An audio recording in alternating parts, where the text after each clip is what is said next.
Thank you all for being with us here today. We are at quorum, so I'll call the meeting to order at 9:07. Unfortunately, Commissioner Schneider is unable to be here today, so forgive my inexperience as chair, but we will get through it. So I would like to do introduction of commissioners first. Let's start with those that are virtual.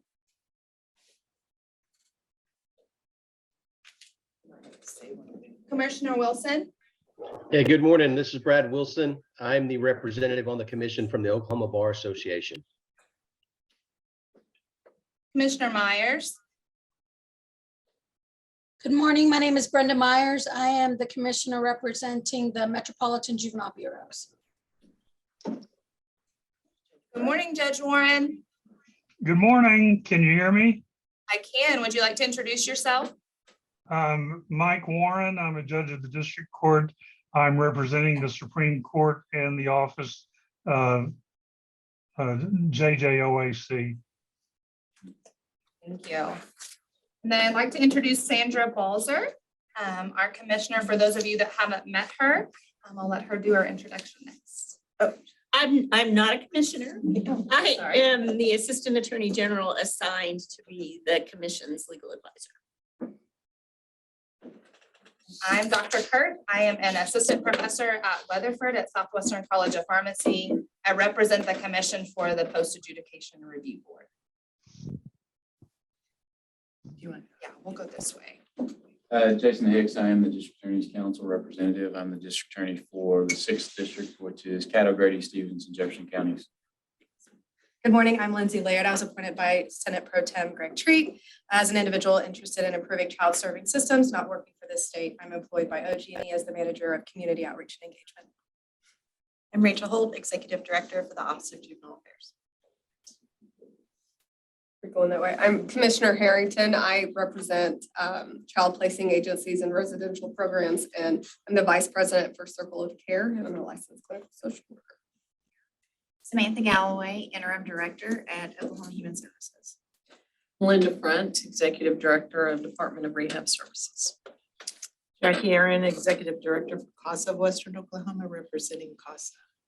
Thank you. And I'd like to introduce two new staff. So we have Kathleen Ariada. Okay, Kathy, do we go by Kathy? Okay. She was our new executive assistant. She's an Oklahoma native, but she spent the last 19 years in a similar role at Graham Wyndham, a child welfare agency in New York City. Nice to be here. Thank you. Thank you. And Brittany Gassner. Yay, Brittany. Good morning. She's our new freestanding multidisciplinary team program manager. Brittany has more than 14 years of professional experience within the field of victim services, including victim witness coordinator at the Kingfisher County DA's office, as well as the freestanding coordinator for the Kingfisher County. Thank you. We can determine quorum. I think we have. Okay. Yeah. And then It's May. Sorry, I thought it was Jonathan. Okay. But that's perfect timing. okay, next on the agenda is public comments. I believe we have Joe Dorman and Betty just arrived.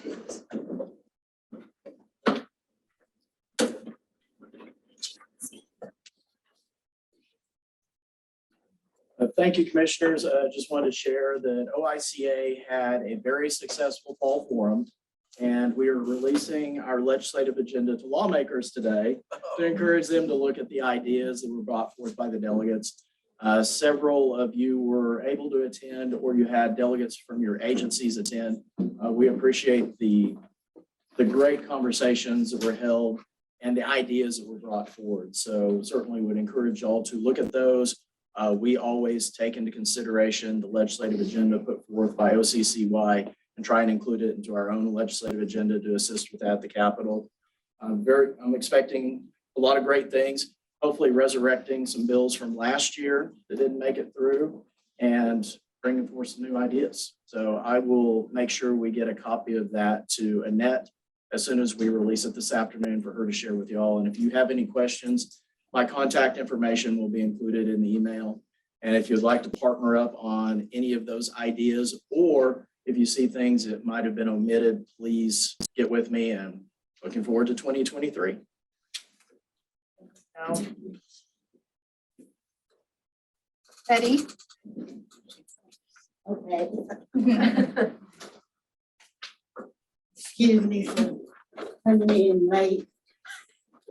I just, I'm gonna make this short and sweet. This is just I'm here to let you know that a delegation from the Oklahoma Commission on Children and Youth Parent Partnership Board and I were allowed to, or was gifted in going to the beautiful city of Denver this year to attend the Children's Trust Fund Alliance's conference annual meeting this year. Also in the meeting was the Parents Against Child Abuse Center was also included in that. And we wanted to just come in today and thank the director of OCCY and also the Oklahoma School Public Readiness Director also for allowing us to go to the conference this year. It was essential to us to gain information on what's happening with the parent partnership boards all around the country. And also we got vital information from breakout sessions that contain information that we needed to use for our interests or our advocacies in the state. I thank the commission for allowing us to be there also. And that's really all I had to say. So thank you guys.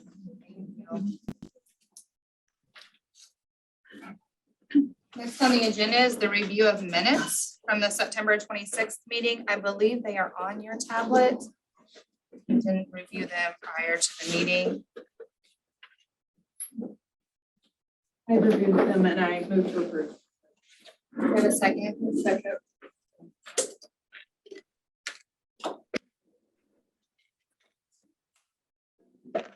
Oh. Kathy, we have to vote. Sorry. Okay. Commissioner Aaron, Yes. Director Front, Abstain. Interim Director Galloway, Abstain. Commissioner Hull, Yes. Commissioner Harrington, Yes. District Attorney Hicks, Yes. Director Holt, Yes. Commissioner Kurth, Yes. Commissioner Laird, Abstain. Commissioner Myers, I believe I have to abstain, right? Because I wasn't there. You don't have to, but. Oh, okay. Well, then I, But you can. okay, well, then I approve because I read them. and Commissioner Slayton Hodges. Oh, she's not here. Let me mark her out. And Judge Warren, Yes. Commissioner Wilson, Yes.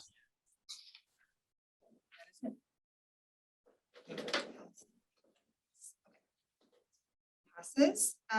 Next is a presentation of proposed OCCY Commission meeting dates for the calendar year of 2023. A list of those in here. Yes, they were in Okay. your packet. I didn't see it on here, so I wanted to make sure everyone had seen the dates.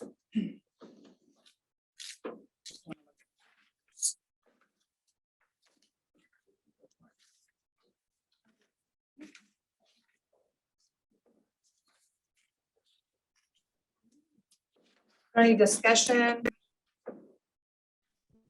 Any adjustments? can I take a vote? No one's made a motion yet. Anyone has those handy, would you mind reading them off on the dates? I just don't have them in front of me. I have it. Okay, perfect. We have Friday, January 13th, Friday, April 14th. What months? What months? Yeah. Friday, January 13th. Oh, you did say, it. I'm sorry. I just heard Friday. Friday, April 14th. Friday, June 23rd. Friday, August 18th. Friday, September 15th. Friday, November 3rd. I move to approve the 2023 proposed meeting dates. I'll second. Thank you. Now I read. And now we will vote. Okay. Excuse me. Commissioner Aaron, Yes. Director Front, Yes. Interim Director Galloway, Yes. Commissioner Hall, Yes. Commissioner Harrington, Yes. District Attorney Hicks. Yes. Director Holt, Yes. Commissioner Kurth, Yes. Commissioner Laird, Yes. Commissioner Myers, Yes. Judge Warren, Judge Warren? Yes. perfect. Commissioner Wilson, Yes. thank you. Okay. Next on the agenda is our presentation for the finance report. Randy Bame is with us virtually, I believe. Good morning, everyone. I'm gonna share my screen real quick.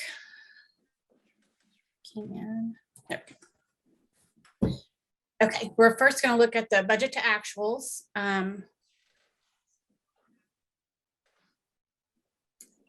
So that's the first page.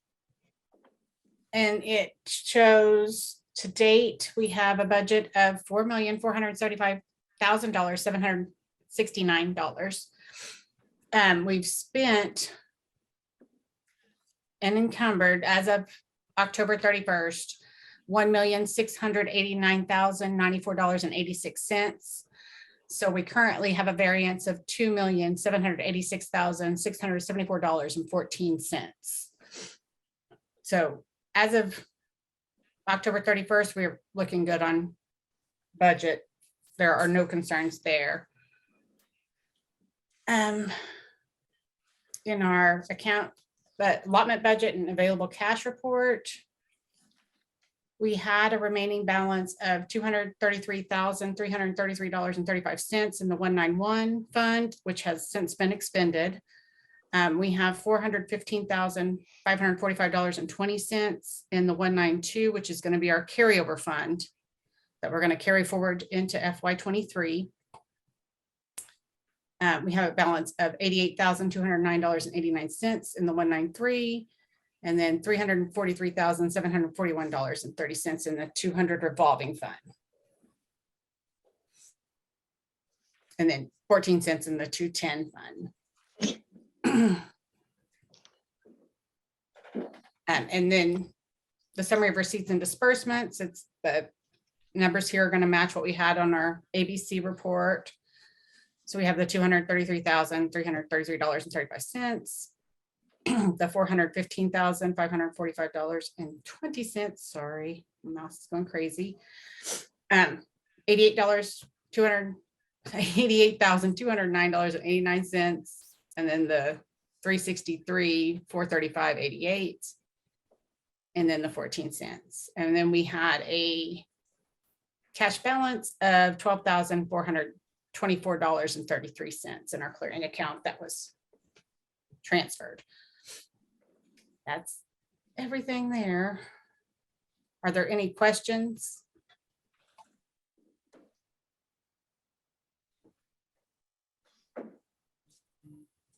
Okay, no questions. Any discussion? I wonder if it may be beneficial to have almost a guide of what each fund is for. So as we're reviewing, That's a great idea. we can kind of flip back and forth. That's a great Just took idea. 3 years. Yeah. So you know what departments we're talking. Although what we're sharing though isn't by department, it's by No. code, but not by department. Yeah, by If we're talking fund. about fund, describe it. What's in that fund and what the fund is used for. Yeah. Okay. Okay, great. Any other discussion, thoughts? And we will vote. Someone needs to make a motion. I make a motion to approve the financials as reported. Second the motion.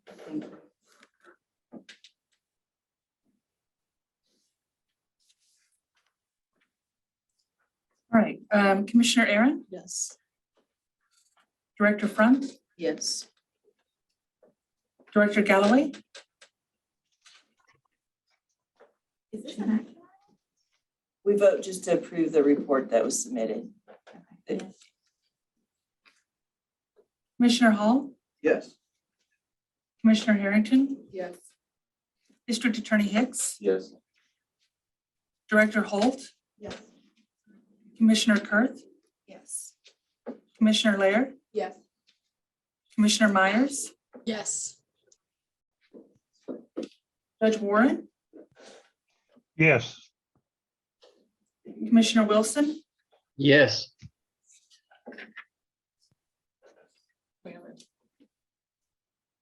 All right, and next on the agenda, we'll have a report from the Parent Partnership Board. Sunny is unable to be here, so Isabel Rodriguez is going to. Good morning. Bear with me. I have to do very quickly, but I'm gonna read it. Good morning. My name is Isabel Rodriguez, and I'm the OCCY Parent Partnership Board Coordinator. We already provide you with a written report. You all have it. And of all the activities the Parent Partnership Board has been involved. But I want to take this moment to thank you for the support and the opportunity given to 4 of our members to attend the 2022 Children Trust Fund Alliance Prevent Child Abuse America Annual Conference in Denver. The conference provides PPB members with the opportunity to connect with other parents and professionals from different states and a national organization, build their leadership skills, and increase their knowledge of important issues impacting children and families. It was also an amazing opportunity for learning, connecting, and thriving, but also to feel very proud of OCCY leadership, Annette Jacobi. Thanks to you, to all of you, to OCCY staff and OPSR that provided financial support to make it possible. We set an example at a national level of supporting parent voice, and we should be proud of it. Parent voice is becoming more and more important. Nothing about us without us. Different states are taking action to empower and embrace it, but we are the only state that has a parent partnership board in a statute, and we need to continue embracing it. I want also to humbly ask the commissioners to give the parent partnership board the opportunity to get to know you and connect with you. In the following months, we will be sending invitation for you to join us in our meetings so we can meet you and introduce the parent partnership board members and their life experiences. These parents are such an example of resilience, hope, passion, but most of all love, and their life stories are so fascinating. They are a role model of accomplishment that regardless their past situation, all of them overcome the odds and their lives are also success stories. Having the opportunity, we will also love to learn about you, the organization that you represent, and your role as a commissioner. But most important is to see how the PPB can serve you and achieving your organization goals and our goals in and improving our communities to be the great state that we all want. Last but not least, I want to mention that during the Children Trust Fund Alliance, if you can, I forgot to say it next.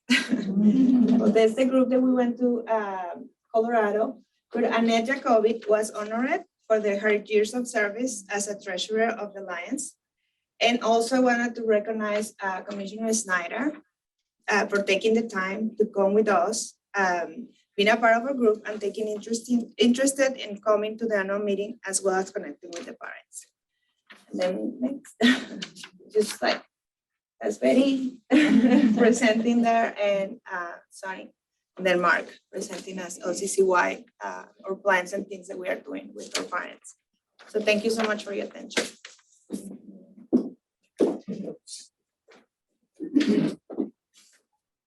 Thoughts or discussion? I did have a question. How long has our parent partnership board been in place? Finished our first year. 1 year. Okay, 1 year. And next we'll have our legislative liaison from OCCY, Marcia Johnson, to give a report. Good morning, everyone. Our proposed legislative agenda was sent out. It's in your packet. I hope you had an opportunity to review that. The first item that's on that list originated from the Commission's Homeless Children and Youth Steering Committee. And the chair of that committee is here, Ms. Susan Ogle. And they brought up the issue that the count that we have from the Department of Ed on the number of homeless students is quite low. The experts say that the Department of Ed reports that only about half of the districts report having any homeless students. That seems like an awful lot to me, but the experts say that can't possibly be all. And so we requested Representative Talley to host an interim study to look at this issue and examine ways to remedy that problem, to try to better collect data so that those students could then be connected to community services, those students and their families. And coincidentally, although Representative Talley said he doesn't believe in coincidences, his wife was a homeless liaison for Stillwater Public Schools. So he was the perfect one to request this study and already had a lot of knowledge about the issue. The gist of the bill, I don't have a copy of the bill yet, but the gist will be for the State Department of Ed to work with the steering committee to adopt a standard form that will be used by all school districts. And they will administer it at enrollment. It will be completed by the parent or guardian. And the intention is to try to phrase the questions in a better way. There's already a form out there, but the experts believe that the way the questions are worded, it doesn't really elicit, it doesn't get to what they're trying to find out. And Ms. Ogle can address that if anybody has specific questions. And then we need to have a report from the Department of Ed annually on the count of those students. Another issue, I don't want to get into the weeds, but I've learned a lot this past few months about a federal law that was passed in 1987 that required schools to identify homeless students and then connect them with services. So that's been a long time ago. I had never heard of it, and I suspect a lot of people don't know anything about it. So thanks to our steering committee, this issue is very timely issue has been brought up.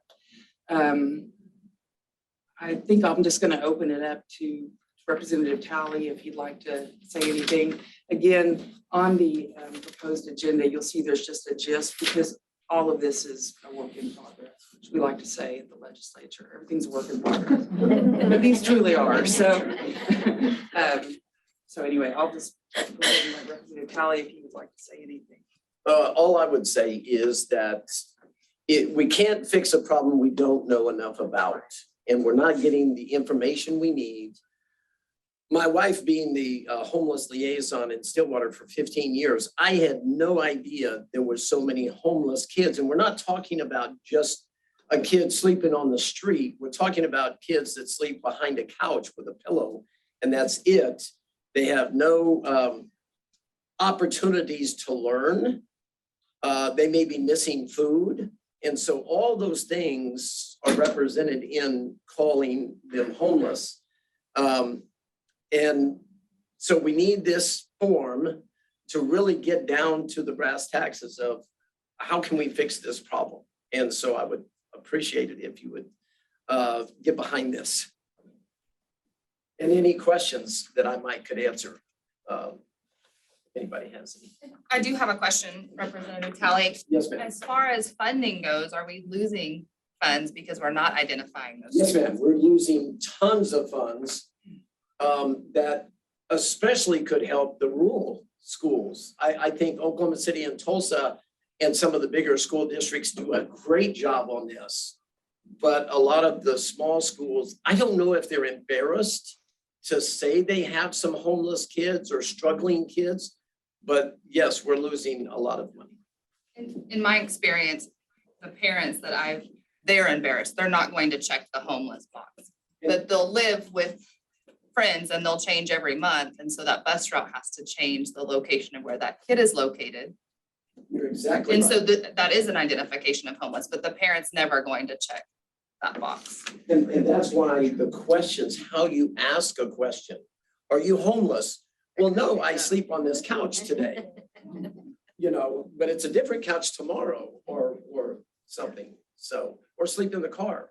Right. A lot of kids, even in Stillwater, and Stillwater is a very smart town. We consider it a very educated town. And Annette knows this, but there's a lot of struggling people out there. And hotels, we have many that live in hotels temporarily. Are there any other questions about this item? I just want to thank Representative Talley and Ms. Ogle for your investment into this and your expertise and lending of your time. Have we talked to the State Department of Education about this and what is their take? Yes, Carolyn Thompson and Superintendent Hoffmeister were involved. Obviously, this is a changing situation since we're going to have a new superintendent. So we'll have to wait until we know who Secretary Walters' staff people are, but we did involve, they were involved, yes. So. Is there any cost affiliated with, at this stage, that you're aware of implementing this recommendation?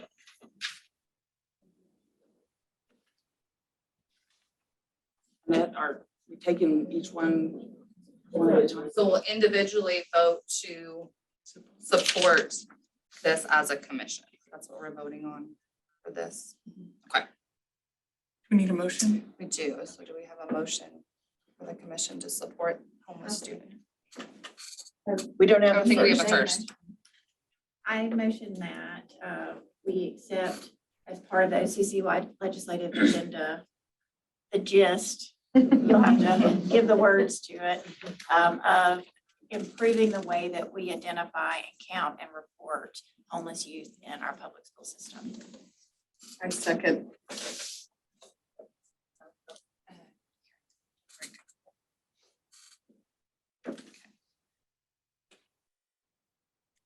Commissioner Aaron, Yes. Director Front, Yes. Director Galloway, Yes. Commissioner Hall, Yes. Commissioner Harrington, Yes. District Attorney Hicks, Yes. Director Holt, Commissioner Kurt, Yes. Commissioner Blair, Yes. Commissioner Myers, Yes. Judge Warren, Yes. Commissioner Wilson. Yes. Thank you.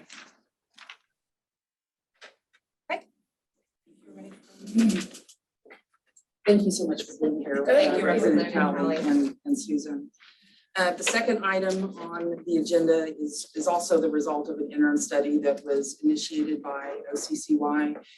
Over the summer, we were having a meeting, just a casual meeting, and somebody brought up the fact that New Mexico had extended its earned income tax credit for childless adults between 18 and 25 years old. And then we got to talking about, well, how could that be changed into something that would help foster youth who have transitioned out of the system, who weren't adopted, they didn't achieve permanency. And so we thought, well, maybe we could look at something like that. And so we approached Representative Lawson. He doesn't have enough to do. And he was bored this summer, so he helped us out. And we thought we would examine possibilities of doing something like that in Oklahoma. And I had reached out to the tax commission early, as well as to DHS, just to give their legislative liaison a heads up. But I reached out to the tax commission to get their early input. And unfortunately, I didn't really hear anything from them. They went to Representative Lawson, which is fine. But we did find out that that wasn't going to be a feasible option. And so went ahead with the interim study. It was very productive. It was brief and succinct. And then after the meeting, Representative Lawson thought, maybe there's some easier way to approach this.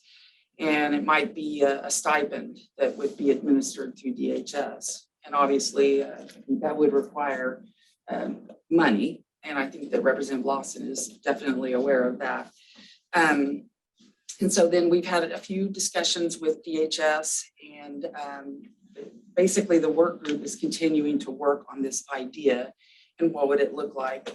There have been concerns brought up, and I think there's somewhat of a consensus at this point that there's a concern about giving direct payment to the young person who is now an adult, but you know, based on their history, giving them $500, how do we know what are they going to do with it?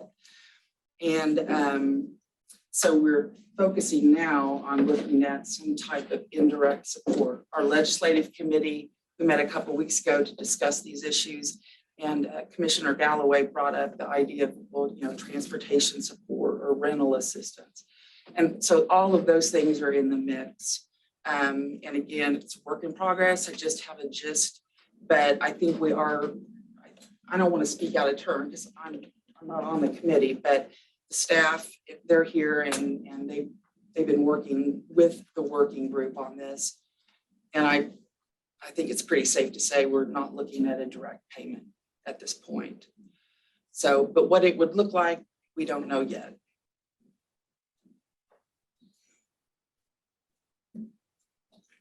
Questions or discussion?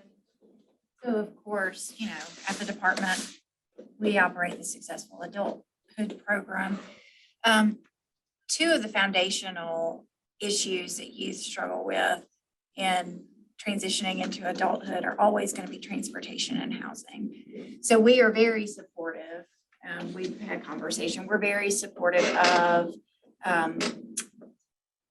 finding a better way to give those supports to youth, even if it is, you know, maybe the, you know, ideal scenario is an indirect payment to a landlord or helping, you know, we have funds where we can help buy cars, but it's not I mean, in today's car market, it's not an amount that actually buys any type of operational, reliable car. So we're very supportive. I don't know what to vote. I don't know what there is to really vote on. I don't think anybody is not supportive of trying to find better ways to support youth who are transitioning out of foster care.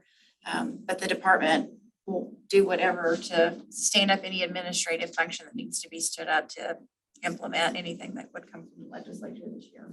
I think initially the draw on the earned income tax credit is that, you know, it's an incentive to work. And so some sort of an indirect support, whatever that would look like. And I think my understanding, Director, is what you're voting on is, since we don't have the language for that bill finalized either, you're voting on the idea of us continuing to work on formation of that bill and the language. And then that just gives, whatever you approve, it just gives me the opportunity to garner support from the legislators. Otherwise, I couldn't do that on behalf of the commission. Seems a little early. Seems like we don't have enough information right now. But that's just my opinion. Nicole, If I could, how much money are we talking about? How many kids and what's the financial impact of this going to be? There are about 150, anywhere between 150 off the top of my head, 150 to 200 kids that age out every year. So is this an annual payment or is this going to be a one-time payment or whatever you want to call it, a stipend, or whatever it is? Is it just a one-time deal? Commissioner, no, we're looking at, it would be, well, there are very, very different options. And as the issue has evolved, including the concern about direct payments, we realize that we have more work to do. And yes, I mean, I think Representative Law, and I don't want to speak for Representative Lawson, but we've had a lot of discussion about it. And he's very aware that this is a money issue. Not only the money to provide the support, but the money to administer it and track it and all of that. But we're looking at the same population, 18 to 25, possibly an annual support, whatever that looks like, $500, $250. I mean, we just haven't decided. That decision hasn't been made. But it looks like it would be an annual support for that age group. We would recommend looking at a monthly support because these are things that you know, so there is an administrative. And so if you look at just probably at any given time, based on the age range that Marcia just shared, you're probably looking at 1,000 kids that would be eligible. Not all 1,000 children would take advantage of it. There would be all sorts of things to figure out.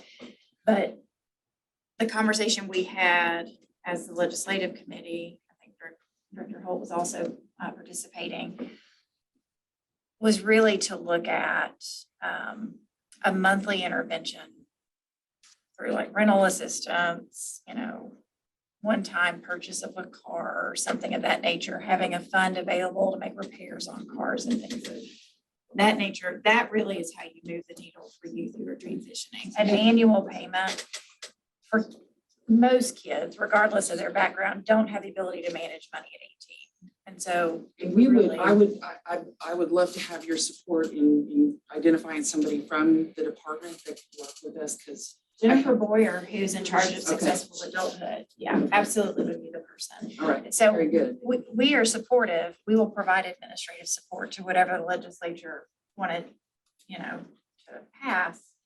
I just think I kind of feel like there's not enough substance here to really vote on a bill, but of course, everybody would be supportive, right? And I do want to remind, Annette mentioned, we have another meeting in January before session. So maybe even if we table it and get more information from Lawson. Sure. I do have a little Okay. bit more information that I could provide if that's helpful. I love the idea of monthly. You know, there are a couple of states that have that as an example. Arizona, one of the tribes there, is doing that monthly. I think that just started, so we don't really have the outcomes for that yet. But to your question about the number, about 1,400 is what we're estimating right now, because of that, about around 200 in that 7-year age range.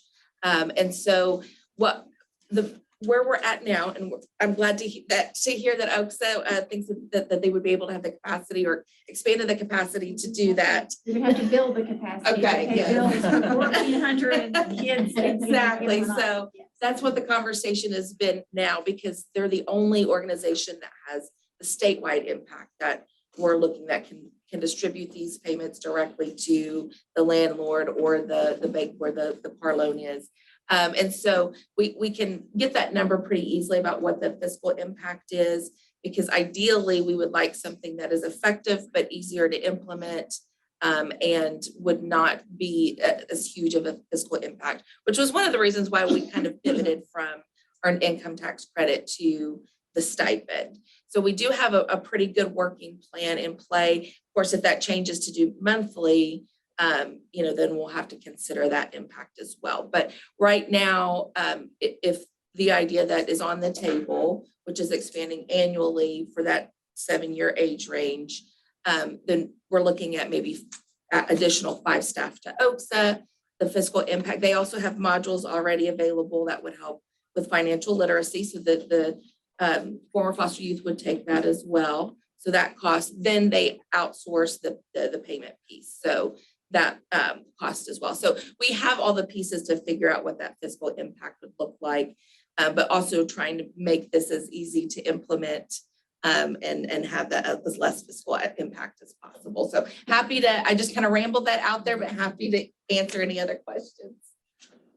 I'm glad you were here, Nicole. Yeah, I was like, I know it's really complicated and we are still kind of in flux, but I do think that there is a reasonable option on the table now that we switched to that stipend mode. And I think the consensus is the indirect payment, because the concern was just them having the ability. Another piece is that actually does open us back to incentive to work, because if a youth is working, that indirect payment frees up some of their discretionary income, because you do have to have money to learn how to use money.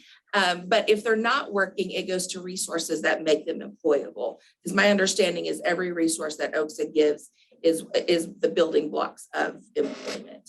I also wanted to say, and Commissioner Schneider's not here, but we've had wonderful participation from him and had him in meetings. And I know that was mentioned by Isabel earlier, and it has been wonderful. I spoke to our chair and he said the same thing, that we love seeing the commissioners there at meetings and getting input and feedback earlier on in the process. And then we would, it just really helped us with the direction. So I just wanted to say how much I appreciated him. So it's on record now, but we would love to have more involvement if anyone's interested as well. So appreciate it. Next, did you have anything? Yeah, and to do this, and I like the idea of exploring this further, but I would like to see a way that we could incentivize some of these kids, because I see a lot of kids that are coming out of DHS custody. When they turn 18, it's a tough transition for them, and I understand that. But I would like to see a way that we can motivate them to further their education or actually to do something with this, and we're not just giving them assistance with living, because if we free up some of the income, I've seen too many kids that are going to take that money and they're going to go buy, they're going to go to the streets, and they're going to buy drugs. They're going to do something else with that money. And I think there's a way we have to be able to incentivize that. And I would also ask, we're talking about kids that are transitioning out of state custody through the department. What do we do with the children who just happen to be born to parents that don't make a great living and they're walking out on the streets? They didn't go into foster care. They had the parents that could take care of them, but once they turn 18, they graduate high school or something else, and they're just left out on the street alone. Why is it fair to give the kids that have been DHS custody something that these other kids are not going to get? I can't answer that, sir. I just, that's one of the things that bothers me when we're going to have kids out there that have not, I don't want to say we punish them, but that's kind of what we're doing here is we're saying, well, your parents kept it together. They kept you in the house. They did what they needed to do to be parents. Now you're out on your own. You're going to go out and you're going to struggle. But these other kids, because they were in a foster care system, we're going to give them some type of stipend. And I'm not trying to take a shot at any of them, but I just think, there are kids that are going to fall in that category that need the help, that are not going to be eligible under the rules that we've set here. I think the group just, you had to have a starting point. And I do want to mention that there has been a lot of talk about incentives for education, for job training, for money management, so that has definitely been a part of our discussion, but we haven't gone beyond the population of former. I think that there's also a lot of resources currently available for aged out youth, as well as that at-risk youth that should have been removed from their home, but weren't removed from their home. And I know I run one of these programs, and it's a transitional living program for youth 18 to 24. There is no funding available currently. I personally would support this, to explore this, because it's such a need across the state. And we're in rural Oklahoma, in Tahlequah, Oklahoma, Cherokee Nation, right there, but no one wants to fund, but yet the department pays for these kids to be in a shelter or a group home or inpatient if they're inpatient and all of those things.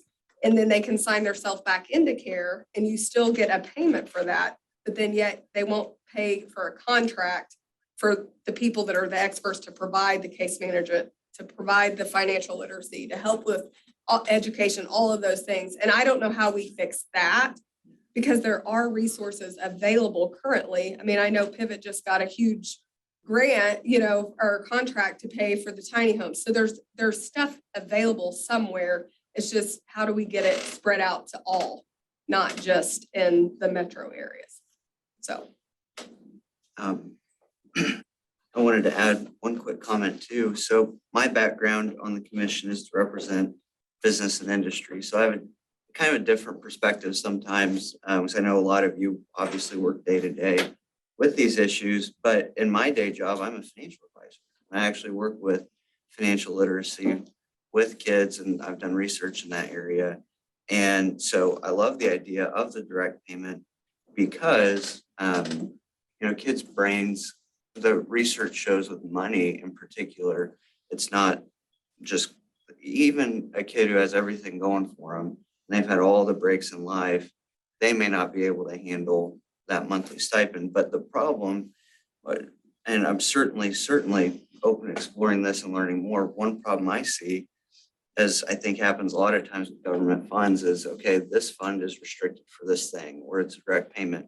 But now I have, like you mentioned, I have $100 free now. Well, it's the same thing, right? Now that person needs to learn how to manage that $100. One other thing I would be concerned of if I was a bit more pessimistic, which I'm not, but if I was, if I was a landlord and I learned that, and I put two and two together, that I have this kid renting this home in this area that may not be the best, maybe I don't have the best intentions. Next year, I might raise my rent by that amount. And I think that's something we have to, I'm sure, in the broader discussions you've had, I'm sure that's come up, but, I know nobody who would do that, right? But it's something to consider as well, even with the direct payments. When I think of this age group, I think of every parent of the foster children I had in my home.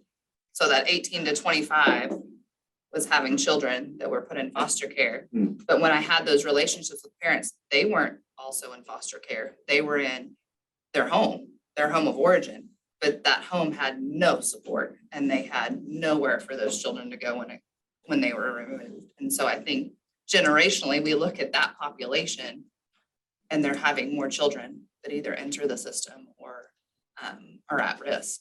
And so how do we invest in that adult parent population? Yeah. We gotta do more prevention.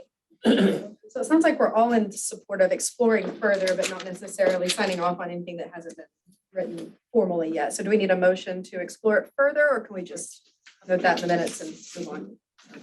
We need to table it? Yeah. Formally? It's not listed individually. We don't have to. Perfect, okay. Okay, so the third agency request bill is what I've labeled an administration bill. It truly is 90% cleanup. It's there's a lot of language that will be in this bill, and I'm almost done working on it to get it over to the legislature. A lot of it was in Senate Bill 537 last year. A couple of provisions that were problematic in that bill are not going to be in this bill. So again, it's on your summary. There's a lot of cleanup. I did a lot of cleanup yesterday. That one section was awful. And I'm saying that because I know who drafted it, because I used to work with that person. I know she drafted it back in 91 or whatever, but anyway. So there's really only 4 substantive issues in the bill. We would like to change updating the state from yearly to every 3 years. Because this is a plan for services. There's just not that much movement from one year to the other. So one year to the next. So it would just be more efficient to do it with the time gap, to give some things a chance to actually be implemented and have some outcomes and that sort of thing. That's one. The second one is requested to modify the RFP requirement for the Mentoring Children of Incarcerated Parents program from annually to every 5 years.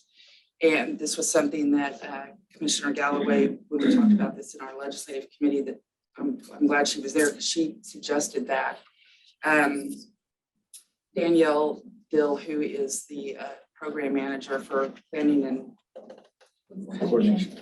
coordination, sorry,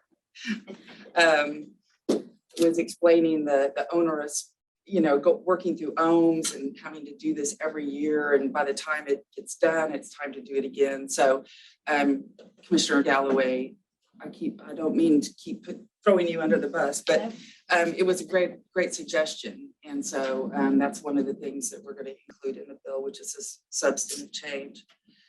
The third thing is to exempt the local PARB boards from the Open Meeting Act.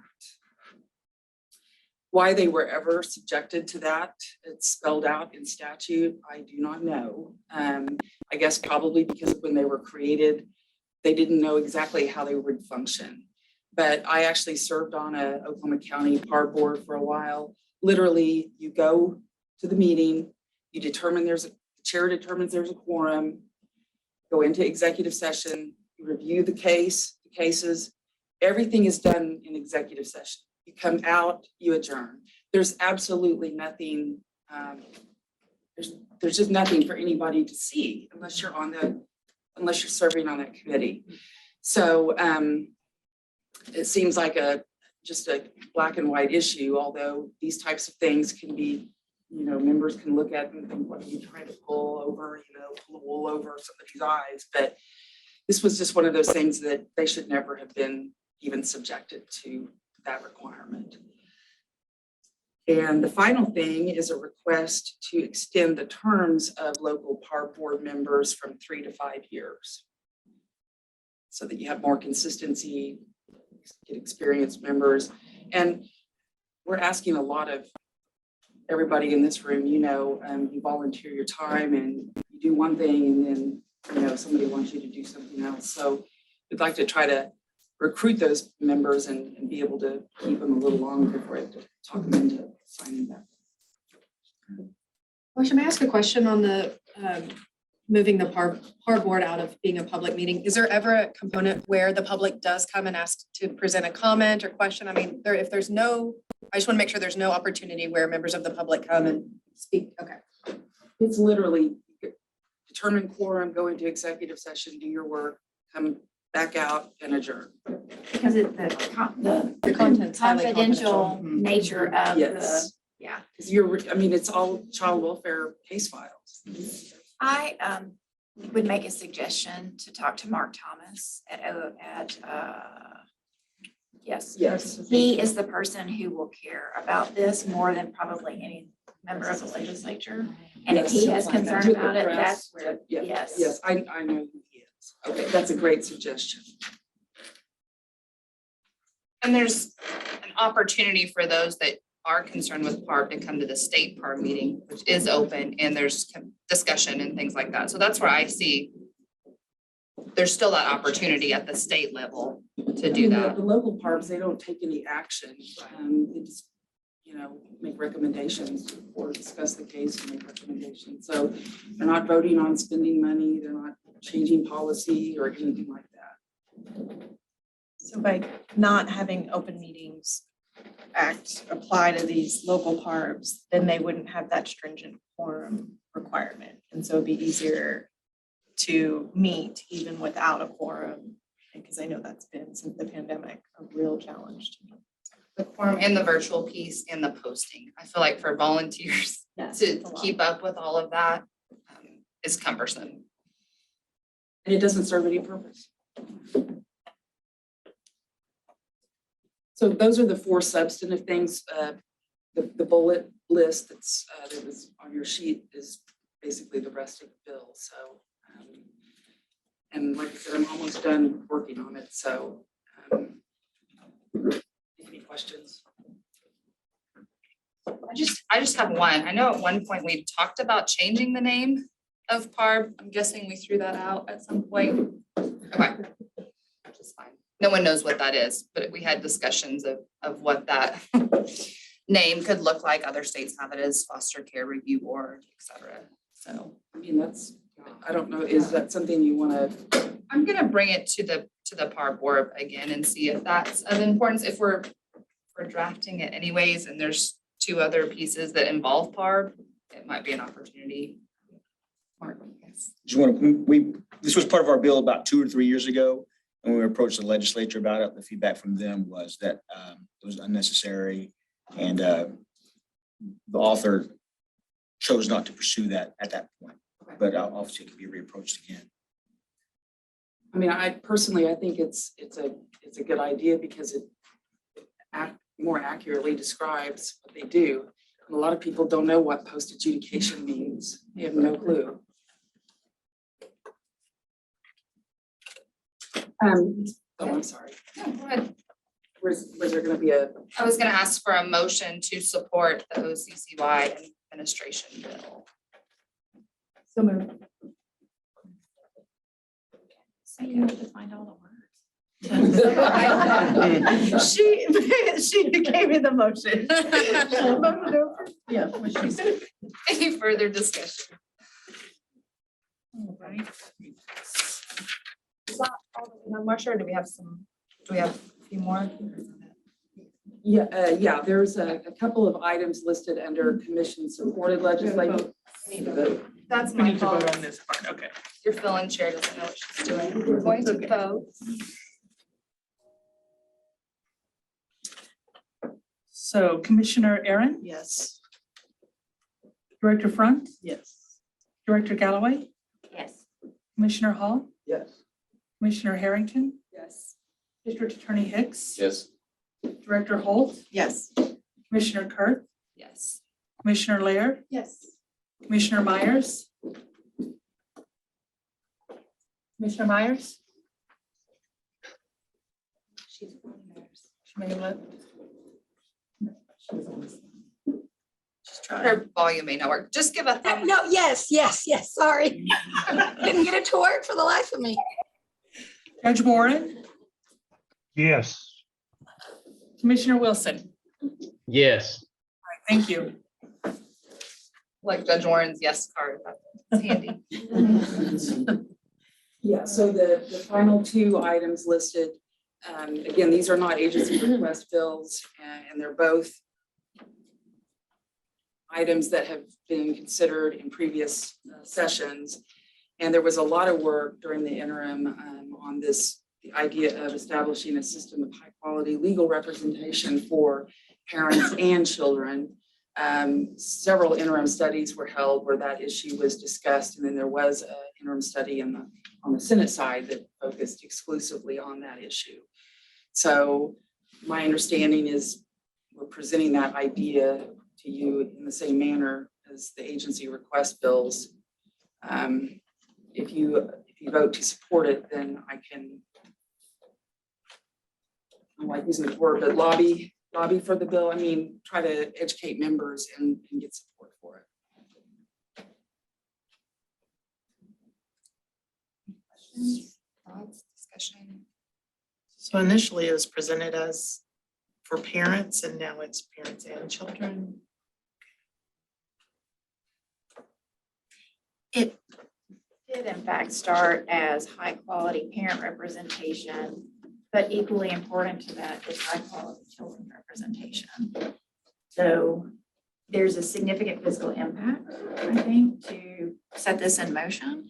And so I think that was the original reason. There was a pilot that was funded in kind of over around Tulsa. It's in Tulsa. Yeah, Schusterman's do legal aid. Schusterman. That was the pilot. The plan was to expand that, starting with parents, hoping to eventually get to children. But again, there's a pretty big physical impact to do one and certainly to do both. And so. Well, what does high quality legal representation mean? I mean, I've missed it, but I obviously didn't come on the board when this was discussed, but I'm just curious to see what that means. Yeah, so the concept is something that you see nationally in some other states, particularly New Mexico is what they're trying to copy. And it's to have contract attorneys that have a less caseload so they can devote more time and a multidisciplinary team that they can draw from. So if a family has a need for any kind of case management or different services, or they need experts, they have some supports around them so that the attorney's not trying to be all of those things and the attorney. So that's the concept. They're gonna have like a multidisciplinary team sitting in a central location, my guess is somewhere in Oklahoma City. And then the contracts would go out more than likely through some nonprofit, that has attorneys. And there would be contract attorneys that would do the work, hopefully not have a caseload that is crushing. And that's the goal. And then be able to rely on this center office to provide those needed supports and training. A lot of training. Is there a parent peer component to it, Annette? There is a parent on the multidisciplinary team. Thank you for pointing that out. There is a parent. There will be a parent who can help the parent go through the system. Will this provide more resources?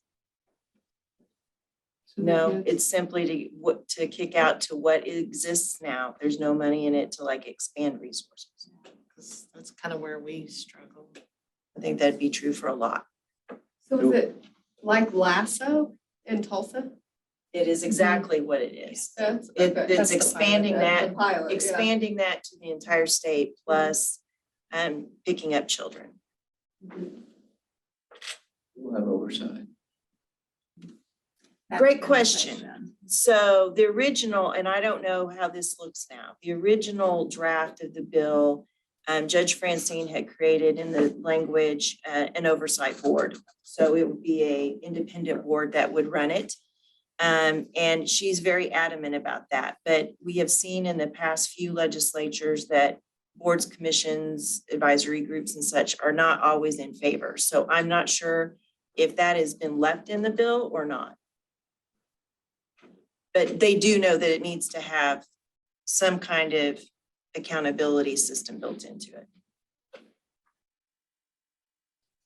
And at one point, we had a presentation from. We did. And that was very informative. Yeah.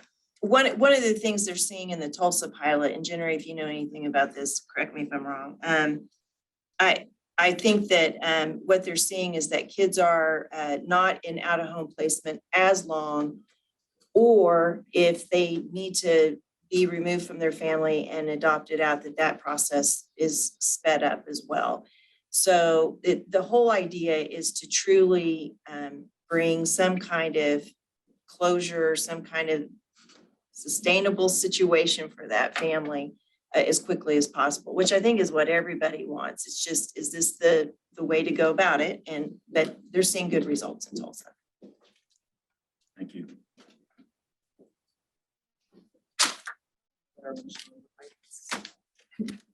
On, because it's just for this piece. Yes. On supporting. I move for OCCY to continue to support high quality legal representation for children and parents involved in the child welfare system. Let Marcia loose on it. Second. Director Calvin.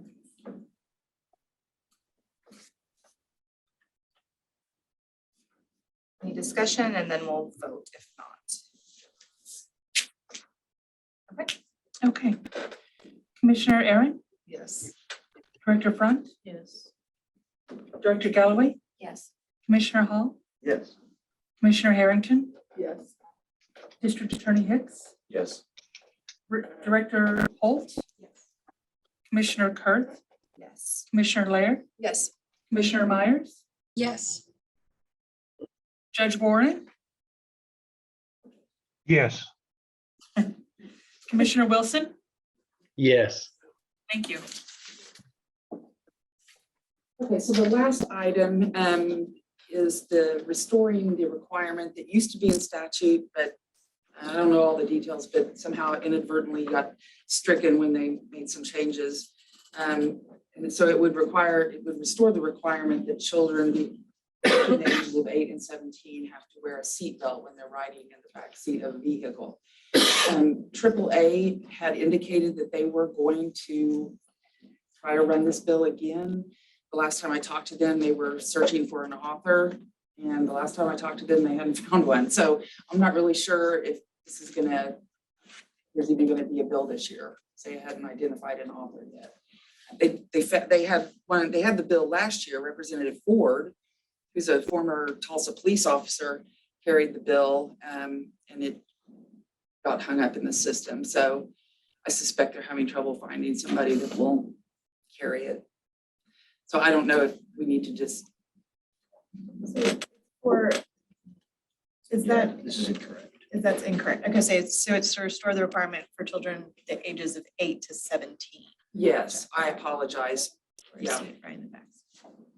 I believe that's where they got left out. They redid the rear facing and all of that for ages. They left out the 8 to 17 age group. What does our data tell us on children 8 to 17? On how they're okay. We anecdotally know, like, is it? Trying to Maybe we think can of come back what to it. we, I believe AAA's handouts that we utilized the past 2 sessions, Representative Ford did it 2 years in a row. had some good national data, and I will be sure to get that to you guys. In fact, Sorry to let me put see you on if the I- That's spot. all right. I'll see if I can't find something. Why is this so controversial? Exactly. Sounds right. Telling people what to do. Well, My kid has to be buckled up. No, I'm not looking at you like. I guess, I just assumed that was the law. Well, it We talked was, about and it then every it was year. every year removed, Every right? So year. you would think, yeah, well, you just tell the members, what's putting this back? But it's a mandate.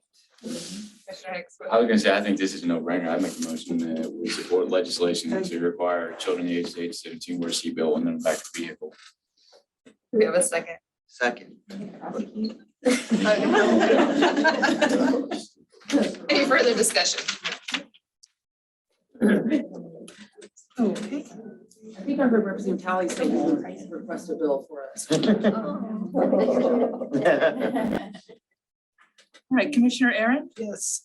Director Front, Yes. Director Galloway, Yes. Commissioner Hall, Yes. Commissioner Harrington, Yes. District Attorney Hicks, Yes. Director Holt, Yes. Commissioner Kirk, Yes. Commissioner Laird, Yes. Commissioner Myers, Yes. Judge Warren, Yes. Commissioner Wilson. Yes. Thank you. I'm going to a funeral.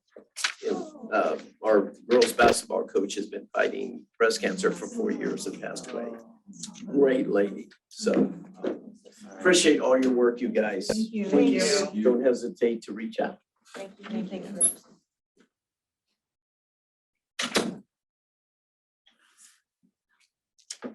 Sorry. Okay. We're finished with legislating. So our next is, we're going on this one.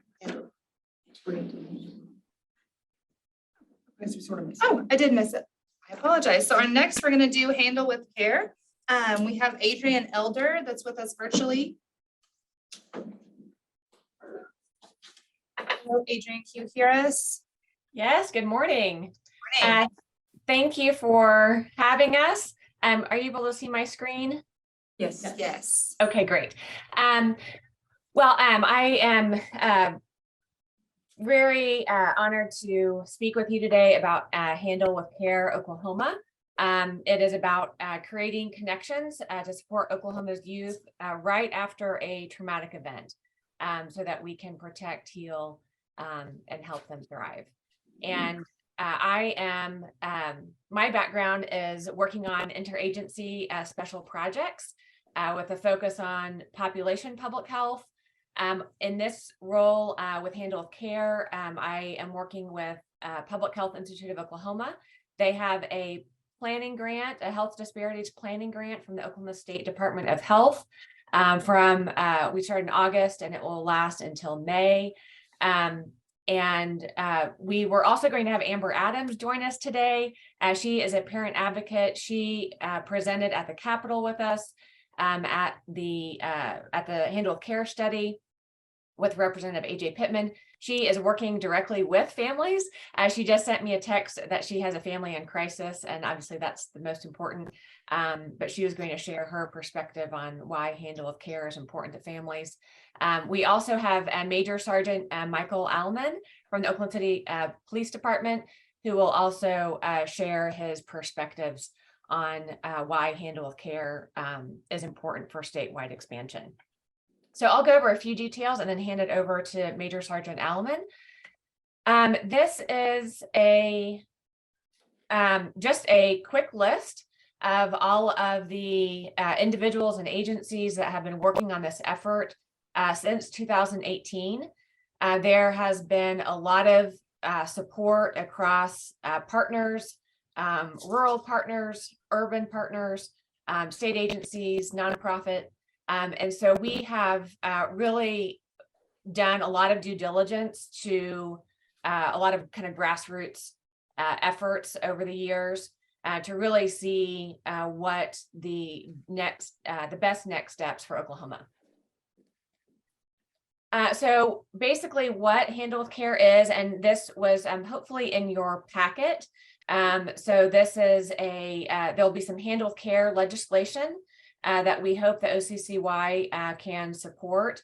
It is Handle with Care Oklahoma is designed to advance partnerships between law enforcement and schools to help provide a safe and supportive academic environment for children recently exposed to traumatic events known as adverse childhood experiences.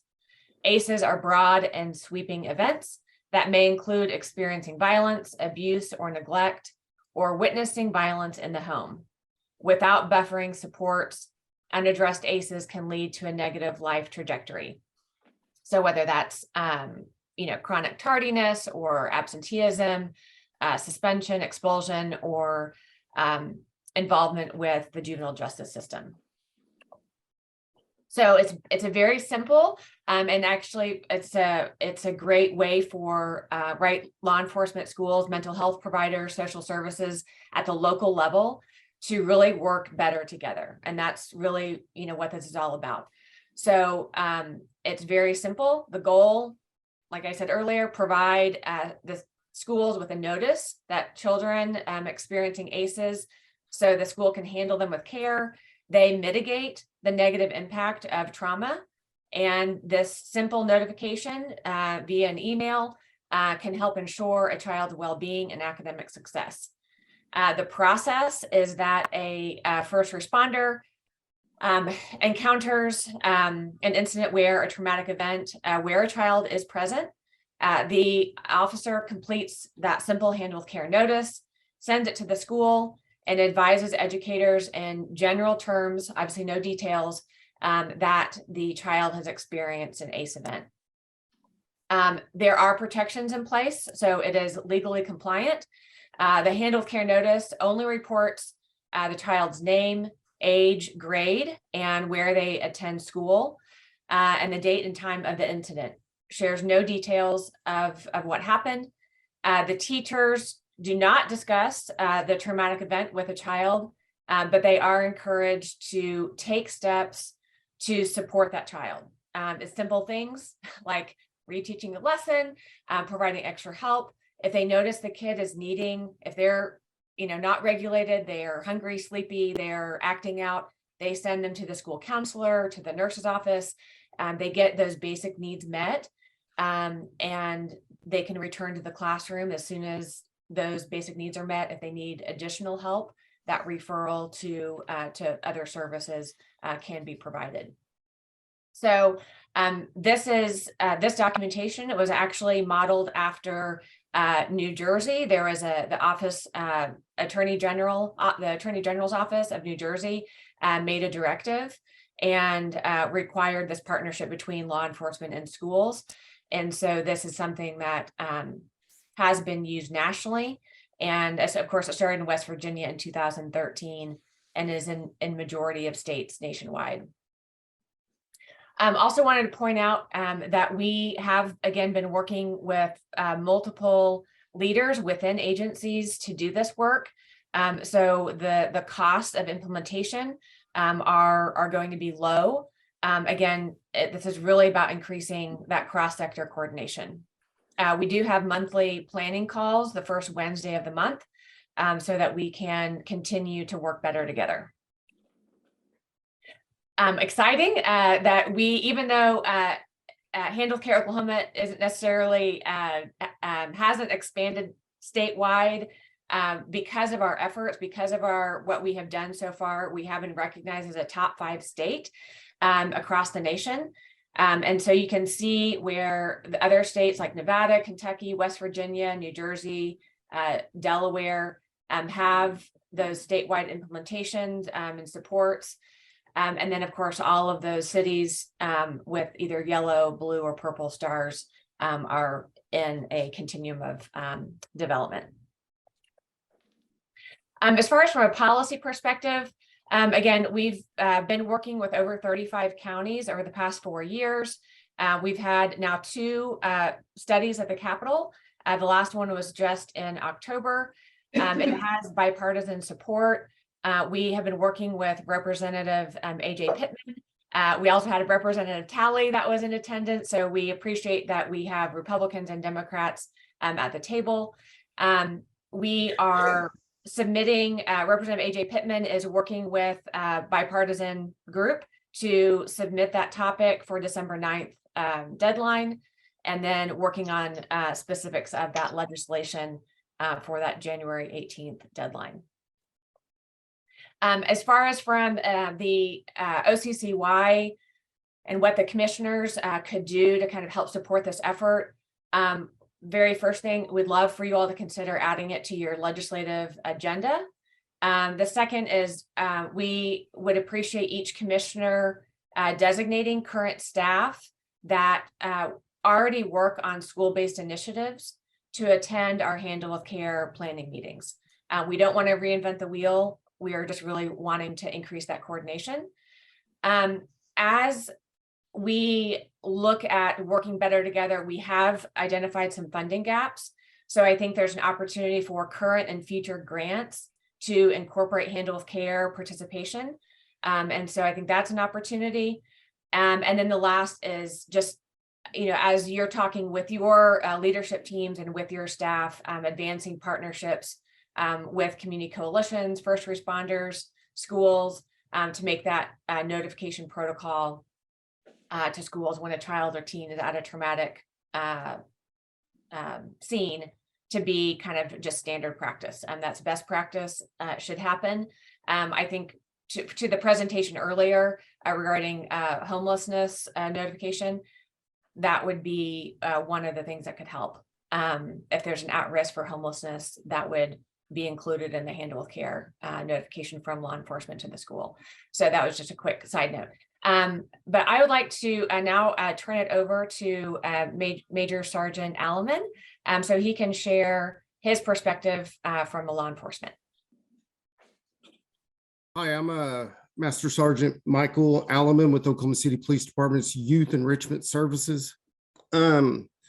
Thank you, Adrian, for asking me to say a few words on why I think it's important that Handle with Care be implemented statewide and gain the support of your organization. You know, the basic principles of Handle with Care are, I mean, it's so simple. You know, when an officer is out on a call and a kid has been exposed to a traumatic incident, we at that time alert the school, and the school takes that process from there. And it helps recognize and provide services for those kids immediately.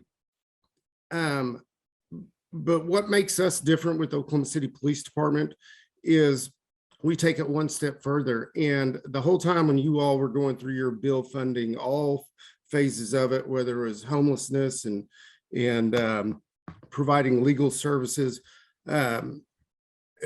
we have already done that with Oklahoma City Police Department, because we have enhanced the Handle with Care program that we utilize, because all too often kids are exposed to law enforcement and it's a one-sided incident, so which pertains to law enforcement in a negative light, because what the kid sees is that we come in, we cause disruption, and then we're out the door outside of a formal investigation.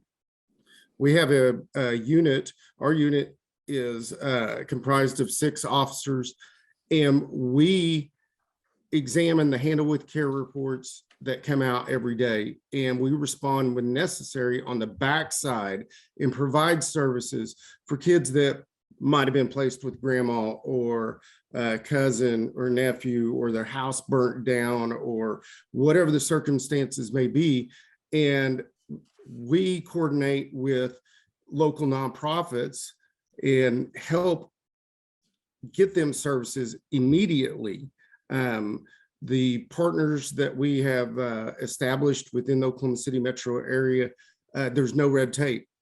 Because when, you know, the average person just goes and requests for services, they got to fill out paperwork, they got to go through processes.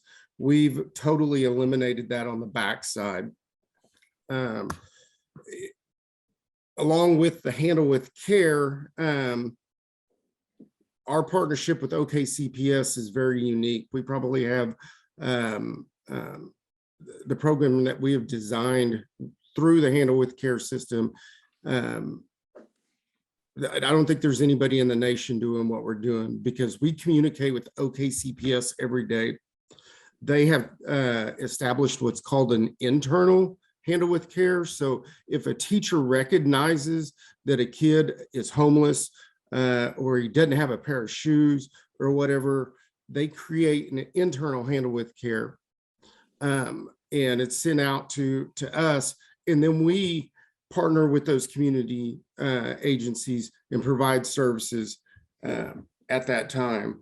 So y'all are going to have to shut me up, because I can just keep going on and on about this program. It is vitally important that we grow this program statewide and provide funding, as Adrian said, for local nonprofits, people like Pivot that specialize in youth outreach.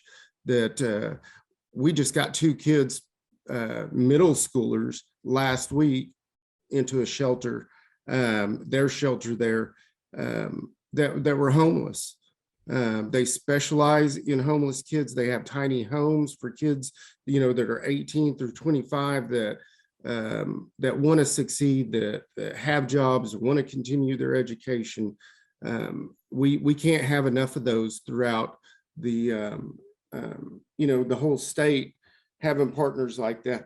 So if I'll put my email in the note section, so if anybody wants to reach out to me to talk about this further. But I appreciate your time and the opportunity to talk to you. So if you have any questions, please let me know. Thank you, Sergeant, for your work, and Adrian for your presentation. I have met with Adrian in person. We have an internal Handle with Care at the Weatherford Public Schools. It was actually a flyer that was sent home to parents. So this program can empower parents as well, because they can send a message to the teacher that says, today's a Handle with Care, and it protects their privacy. And so we had a huge support from the parent side, not only from agency side. So. And then I think we have discussion, any further discussion? And then we will vote if we want to add this to OCCY legislation. Was it that we would support it or that we would lead it? We would support it. I move that the commission support the Handle with Care initiative. Second. Thank you. Any further discussion? We can vote. All right. Commissioner Aaron, Yes. Director Front, Yes. Director Galloway, Yes. Commissioner Hall, Yes. Commissioner Harrington, Yes. District Attorney Hicks, Yes. Director Holt, Yes. Commissioner Kurth, Yes. Commissioner Laird, Yes. Commissioner Myers, Yes. Judge Warren, Yes. and Commissioner Wilson. Yes. Thank you. Passes. Okay. And then back to Marcia for proposed OCCY administrative rules. So there are 2 chapters in our title of administrative rules that need to be cleaned up. Again, these were in your packet. You had a chance to look at the summary, because that explains why we're making these changes. Basically, the changes are in response to statutory changes that were made in a lot of cases several years ago. So we're just kind of getting caught up on cleaning up these rules. So these are all obsolete, with the exception of updating the address of the agency. I have a question. Why do we have the address in our administrative rules? Why aren't we just striking? I've never seen an agency address be an administrative rule. I have no idea why it was there to I begin would with. ask that we strike an administrative rule stating our official office. I'm good with that. I mean, I don't like administrative rules. Audrey Rockwell handles my administrative rules, because I don't know it. But I've never seen an administrative rule list an address, and then it would require you to constantly update as you move. I've seen a lot that have yet. I don't know, at some point, there must have been some instruction that you have to put your address in the administrative rules, but it's a huge problem because addresses change. I'm and then guessing you it have was to pre-internet, when like. promulgate rules. people- So I how don't you know. would find out. I've I don't always know who's going questioned to the it too. administrative- I don't know who is going to administrative rules to figure, who is going to the Secretary of State website to try to find the administrative rule to OCCY to try to locate your office location. I think they're just Googling OCCY. So I'd ask that we strike that entire first section about official office, 135.111.2. That separately, so we need to vote just on that one. On her change. Change. Can we move to adopt all as amended? Sure. I move to adopt all of the rules as presented with the adoption to official office being stricken. Second.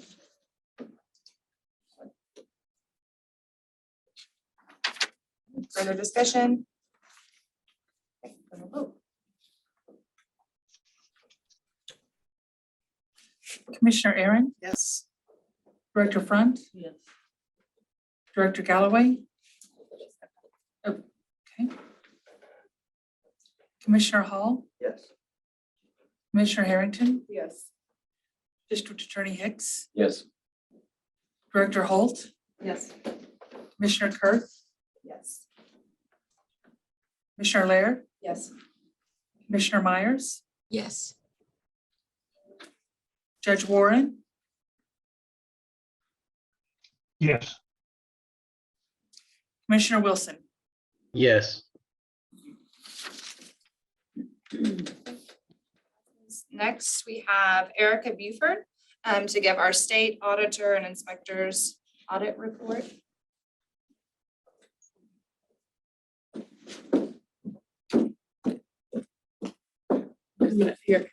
Sure. First off, thank you guys for having us. We want to thank the staff. Everyone was very helpful in completing the audit. Anything we asked for, Mark was on it. He got us all the information we needed very quickly. So everything went really smoothly.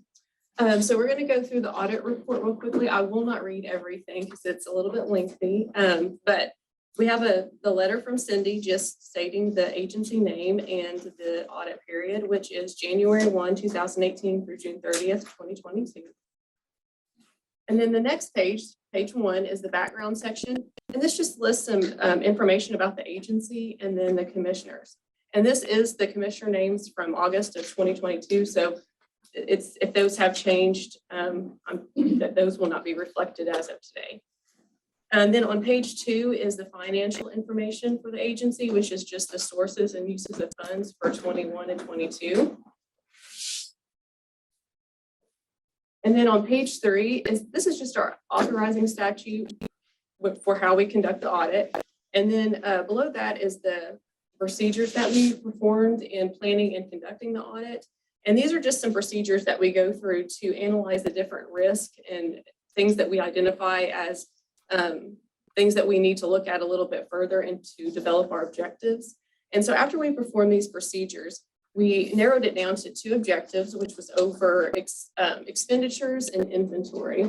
And so over expenditures, we did not have any findings. And then on inventory, we did have 2 recommendations.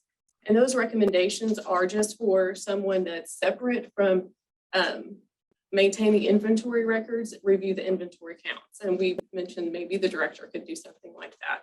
And then the next thing was just for the agency to submit their inventory listings to capital asset management. And everyone agreed with that. So we had no issues. And I believe Mark and the director have already made those changes. If you want to kind of go into that a little bit more, you can, but they've had a great response to our recommendation, and I think they're already making improvements. Does anybody have any questions? Thank you, guys. Thank you. questions or discussion? This is a discussion only item. Want to recognize Annette and Mark for your Yeah. good job in having an audit report. I mean, Yeah. we love auditors. We don't Yes. always love audits. But congratulations. It's always nice to get a good report. Absolutely. Yeah. Okay, next agenda item, we have our state epidemiologist, Jolie Stone, for a presentation on our respiratory season update. Good morning, everybody. Thank you so much for letting me join you today.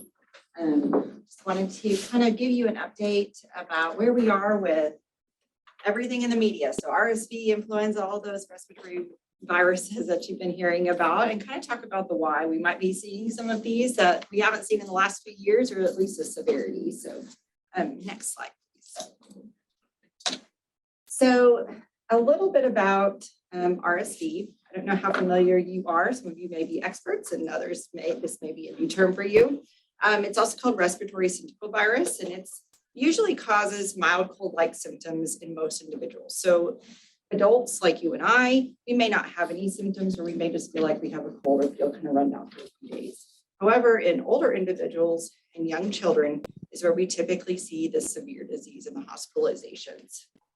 And we typically see this most often in those very, very young children. So children less than a year of age, maybe those that were premature at birth, those that have congenital abnormalities, or other coexisting conditions. Severe infections in these youngsters usually include pneumonia or bronchiolitis, and so lung type infections. About 1 to 2 out of every 100 children may need to be hospitalized if they do get this virus for most likely supportive care. And unfortunately, supportive care is going to be that primary type of treatment for these particular individuals. There's been some other treatments out there, but efficacy of those types of treatments are still kind of up in the air, as well as benefits outweighing risks for certain things like aerosolized ribavirin or other types of IVIG. With prevention of RSV is there's not a vaccine. And so there's been for years and years and years, they've been trying to develop a vaccine for RSV, but as of today, we still do not have one. However, there are some prophylactic type methods that providers can utilize, especially on children that might be at highest risk for severe disease and death from RSV. And typically what that's done is it's an injection given once a month for about 5 months, or what we would typically see during that RSV season. However, that's been more challenging in the last year and since the pandemic, because we have seen seasonal shifts of RSV and influenza. So next slide, please. So this is kind of what we're seeing right now and what we've seen in Oklahoma with RSV. And so if you look at the seasons before, so purple is going to be our 2021-22 season. The green is the 2020-21 season, and the blue is 2022 this season. So you can see that typically we see RSV either in the spring or fall. Since the pandemic, that's just all gone awry. And so, and what we saw here recently over the last few months was very, very high levels of RSV. Over 75% of our pediatric beds were filled here in Oklahoma, as well as over 75% of our ICU beds that were filled here in Oklahoma. And we were having to transport the individuals out of state because of RSV during this time frame. So next slide. So when you look at it nationally, you can see that our trends are very, very similar. So you see that in 2020, 2021, this was kind of COVID. So everybody was in COVID mode. This is kind of when we had that little break from COVID, and prior to the next year where we saw COVID again, and you saw these numbers kind of dip back down again, and then we saw a spike. I know it's kind of challenging to see that, but what I want to show you, and the reason why I want to show you this, is that we are seeing very, very high levels of something, of a disease, that we typically see seasonality in interseasonal type trends. And so next slide, please. So go back. And so why? Why are we seeing this? Well, there's lots of theories on why we might be seeing this. But if you think about it, prior to COVID-19, we actually saw it late fall, early spring. That was great for providers who had premature infants so that they could go ahead and start these treatment processes because it can only be given for 5 months. In 2021 and 2022, we did see that shift nationally where we started seeing RSV and severe widespread RSV occurring throughout the year. And that became a challenge for healthcare providers when it came to treating these young babies prophylactically. So the American Academy of Pediatrics did go ahead and say for these types of situations to go ahead, if you do have that high-risk baby, you can go a little bit off what the normal recommendation of those 5 shots would be and do it for as long as needed, even though we don't know the efficacy, but we know that it's probably best for that patient. Those mitigation measures that we use in COVID-19, if you were to overlay when we saw SARS-CoV-2 outbreaks and when we didn't, kind of helps with this, because those mitigation measures that we all did, that social distancing, the masking, that all helped with the decrease of spread of other respiratory viruses such as influenza and RSV. Well, that's great when it comes to that. However, when we stop doing those things, that's where everybody starts to become infected again. And when you take into the count as well, that immunity wanes over time. So from influenza, from RSV, you get infected, you have some type of immunity, and that goes away over time. Well, now you have a cohort of people who are less than 3 that have never been exposed to RSV because we've been wearing those masks, been doing those mitigation measures, as well as have a population that hasn't been exposed to RSV in 3 years. So you have waning immunity. And so when you put those 2 things together, and then RSV is there, you're going to have a multitude of persons becoming infected with RSV, which can see those numbers rise and increase.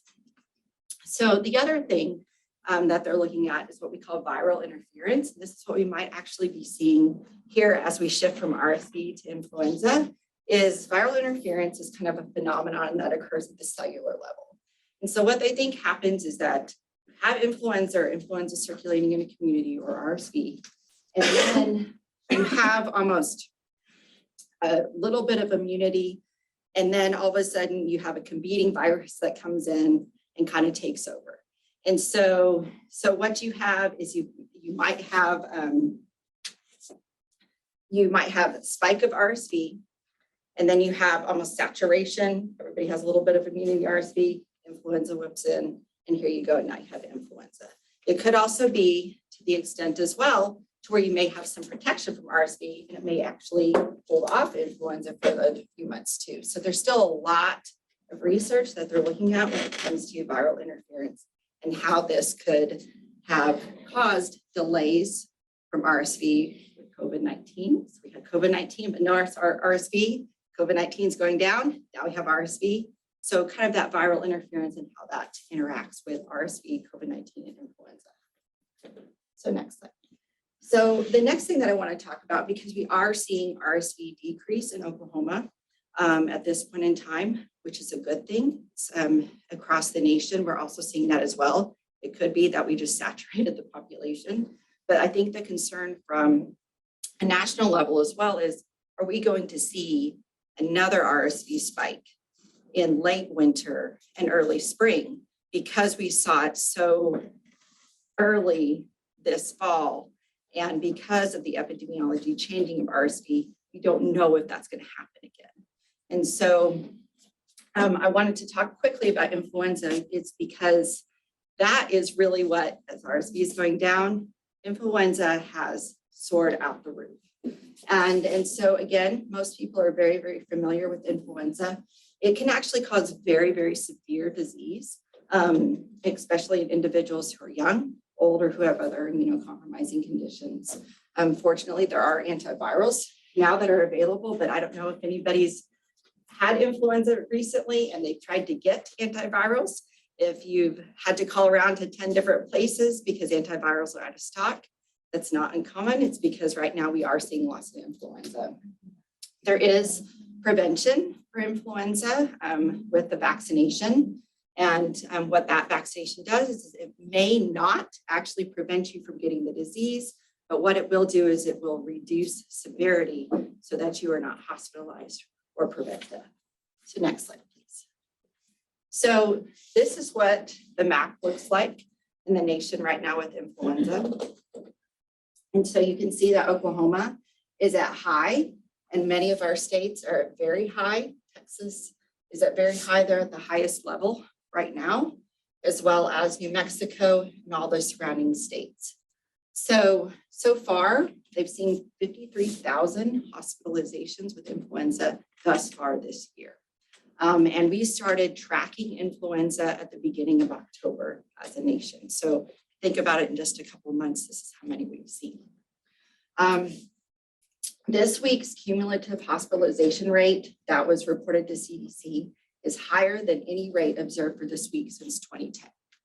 So if you think about it, that was 12 years ago that we saw numbers this high, this early for influenza. And so next slide, please. So this was actually put out today, or this will be put out today. This is what we're seeing here in Oklahoma. Most of our cases of influenza are influenza A. And our positivity is 28.7%. We have not seen positivity this high in years. Next slide, please. So what I wanted to kind of show is over the last few years, what influenza season has looked like here in Oklahoma. This goes 5 years. So this is pre-pandemic, pandemic, and now where we are today. So the blue dotted line is pre-pandemic. We typically see our influenza season here in Oklahoma peak in middle January, February. We are in November, December, and that's where we're starting to see cases, which is very early here for Oklahoma and the United States. So in 2018, 2019, this is the red dotted line. 2019, 2020, that was the pandemic, beginning of the pandemic year. And then you can see that we've had very low levels of influenza the last 2 years, likely due to those mitigation efforts that everybody put into place. So far, this is where we are right now this year, and it looks like we're going to be reaching levels that are the 2017, 2018 type influenza season. And next slide, please. So one of the things that we do here in Oklahoma is we look at all different types of those severe respiratory viruses, such as RSV, influenza, and COVID-19. And we track those through different ways to help us provide the information to the public and to healthcare providers so that they can inform their patients and provide their appropriate medications at the time. So we actually have viral lab providers all over the state that actually send in specimens, and those specimens are able to be analyzed to look at, is it influenza A, is it influenza B, and what kind of influenza is it? Is it a match to the vaccine or is it not a match? And so that gives us all that information to help us identify what we might see in the influenza season upcoming. We have influenza-like illness providers. So we have clinics all over the state that actually report numbers to us on a weekly basis, and the number of people that come in with fever, cough, and sore throat, the number of tests that they've done, and the number of positive tests that they've done to help us look at positivity to track those rates. We have what's called Essence data, which is kind of a sentinel type surveillance data. So basically we get feed from emergency departments on chief complaint to help us see who might be presenting to the emergency room. And then influenza hospitalizations and deaths are a reportable condition. So all of those have to be reported to the state health department. And then as well as outbreaks of respiratory disease in childcare centers, correctional facilities, and long-term care settings. Prior to Monday, we had one outbreak of influenza in a long-term care setting. Tuesday alone, we got 4 notifications. So it is it is ramping up. And then we also have something new called wastewater data. So we actually are working with OU to look at wastewater data for influenza, RSV, and COVID. This is actually helpful because if you get sick, you shed it through your waste, or everything that goes down the sink, comes through this wastewater. And it can help us detect earlier what levels of these diseases we might be seeing. And so this kind of gives us even a week in advance for when we're going to see COVID-19 numbers rise. And we're looking at this for influenza and RSV as well. So that way we can target communities if they are going to start seeing increases throughout the state. I know it's a kind of a cool little thing. It's kind of weird to think about too. So, and so again, every week we do have our flu view that's put out, or we're going to actually change it to viral view because it does cover influenza and RSV monitoring in Oklahoma. And just slide, please. So we don't know what this winter is going to look like when you take into, I can guess that most people are not willing to put masks back on. This year, everybody's done with that, and that's everybody's choice, and that's fine. But just know that we might see a different epidemiology because of some of those things. And we might see more cases of influenza. We might see RSV come back again. COVID, we're still keeping an eye out on that too. Some federal and state officials are concerned that we might see a triplexus of all three of these diseases that are surging at one point in time, and what that's going to do for our healthcare settings. Hopefully that viral interference might help a little bit and just keep it one at a time. But certainly that's something that we are learning, that we're trying to better understand.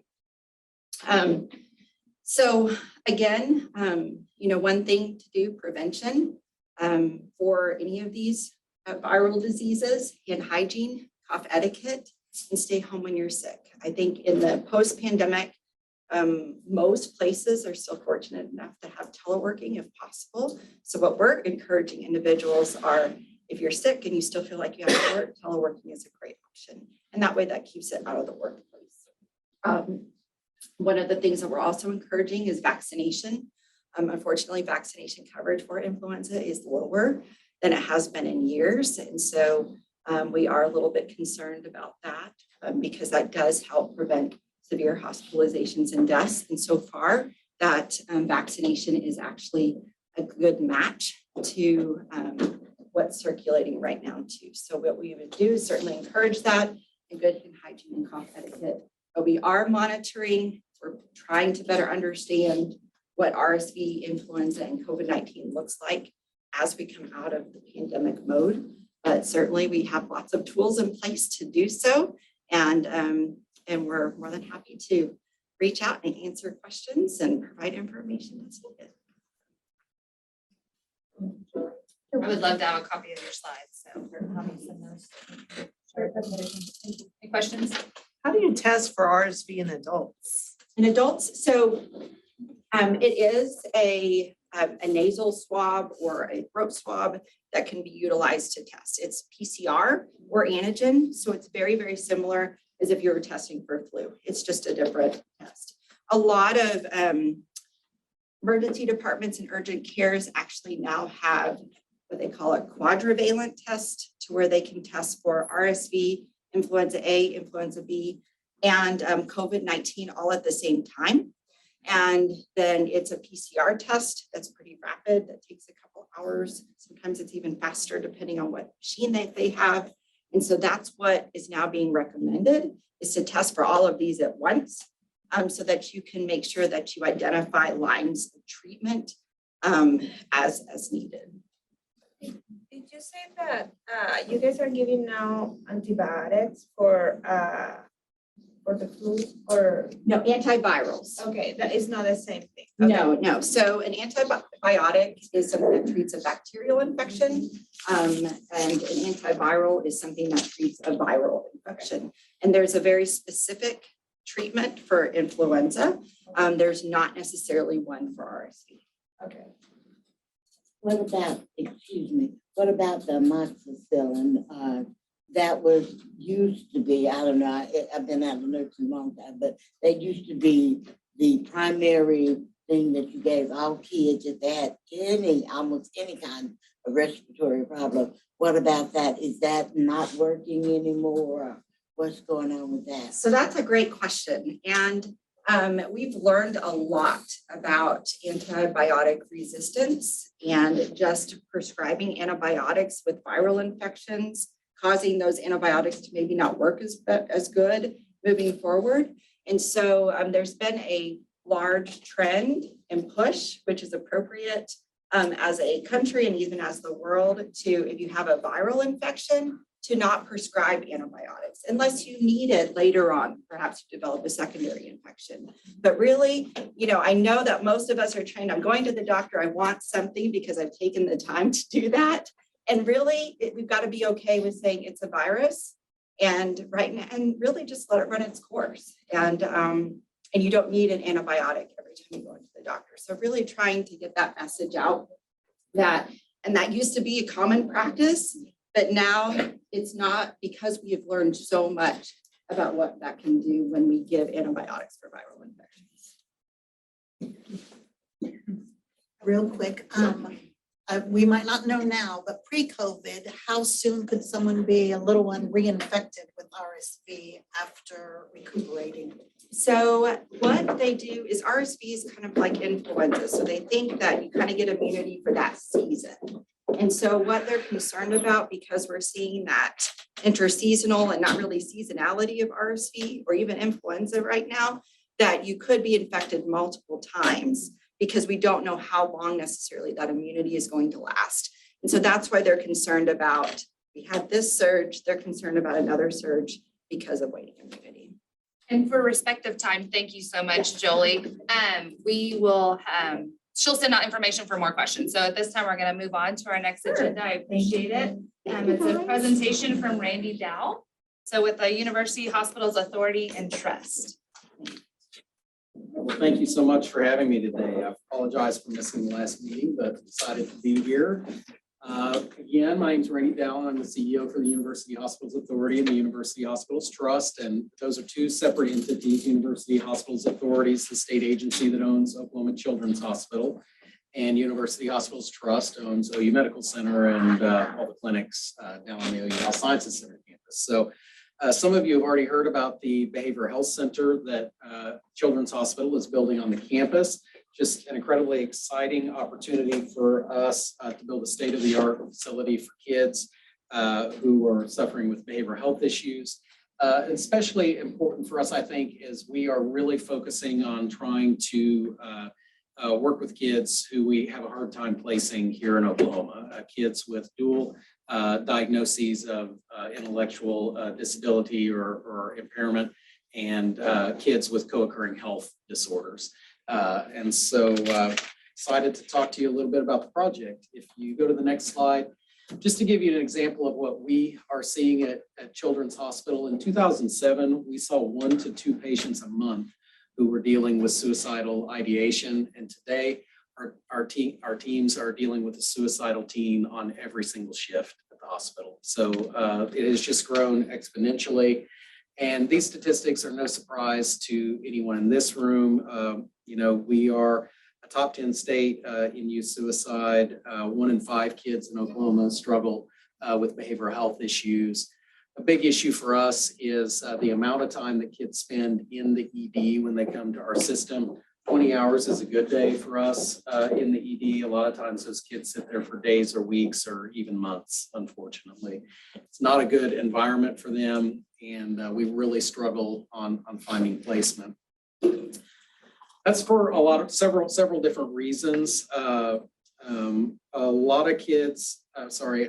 of facilities decline to take kids with a complicated medical diagnosis. So as we're trying to discharge a kid from the hospital, one of the most difficult kinds of cases we can place is a kid who's insulin dependent, diabetic, finding a behavioral health facility that will take them. So it's just kind of all across the board there where facilities just aren't comfortable dealing with those things. The great thing about this facility is it's going to be attached to Children's Hospital. So we have no issue taking those kids in the facility because their healthcare provider is able to work in tandem with their behavioral health provider right there at the same location. The next group of kids, we often have a hard time placing our Medicaid patients or kids that are no pay. Children's Hospital is required statutorily to take every patient regardless of ability to pay. So that's not really an issue for us. We're happy to take those kids. And with it being part of a comprehensive hospital, we are, excuse me, used to having some service lines that make some money and some that don't. And, we just kind of move money around to make things work. Kids that are known to the system who've had behavior problems in other facilities, oftentimes we are definitely not able to place back in the facility they came from or even able to find somewhere else. For us, we are doing a lot of work on the design of this facility to make sure that we can take those kids, because ultimately what happens with them is they show up in our emergency department. So we need some place, to move them out of the ED and into a more appropriate setting. And so happy to share with you in just a little bit some floor plan design and just kind of show you how we're planning to deal with that. And then, of course, it's just the normal situation of people would be happy to take someone if they had any beds. But you can see, back up just one right quick. So we have 348 beds at Children's currently. This behavioral health center is 72 beds. So it's a massive addition to Children's Hospital. It will be the third largest behavioral health center in the country, behind Nationwide Children's in Columbus and Cincinnati Children's in Ohio. So it's an enormous facility. Again, just happy to add this service line. We are the state's only comprehensive children's hospital, and to be able to add these services is very important to us. Go on to the next one. Really going to focus on 6 elements of care: safe, specialized emergency care, short-term stabilization, long-term care, intensive outpatient and partial hospitalization programs, comprehensive evidence-based therapies, and ongoing patient and family support. So these next 2 slides just really speak to, this first one is emergency care. Children's Hospital has 24 emergency department bays currently, and on any given day, we've got about 10 to 12 of those bays that are taken up with behavioral health patients that we're trying to find placement for. So if you go down to Children's Hospital today with RSV, the way it is, and flu, we have got a packed emergency room waiting area with no way to move kids through the ED, because a normal emergency department bed turns over 9 times in a day. Half of our ED is tied up with kids who are there at least all of one day, if not 2 or 3 or a week or more. And so it's not a safe environment for them. There are over 50 ligature points in each ED bay. The lights are on 24/7. It's noisy 24/7. It's not, they're not able to de-escalate in that environment. And so the first project, the first ARPA project that was approved, if you go to the next slide, by the legislature, was a expansion of the emergency department at Children's Hospital. It's a 10-bed unit designed specifically for behavioral health patients with 10 private rooms, restrooms and showers, which may sound unusual, but if you're stuck in the ED for a week, there is no shower, there is nowhere to store your belongings. A big percentage of those kids that come in are kids that you all are familiar with. Everything that they have on them in their backpack or their grocery sack is everything that they own. And we need to be able to safely secure those items for them. So every room's got storage, sensory lighting. And so we're incredibly excited about this project. It's a $7.5 million project, and construction starts in about 2 weeks. And so it should be finished next October. So that's step one, is having a safe place when kids come into the ED. And then if you go to the next slide, is building the larger behavioral health center. It is a 6-story building, 3 stories of parking, garage, 2 floors of inpatient, and 1 floor of outpatient. Each floor of inpatient has 36 beds. There'll be 1 floor short-term stabilization, and on the next slide, 1 floor of longer-term care.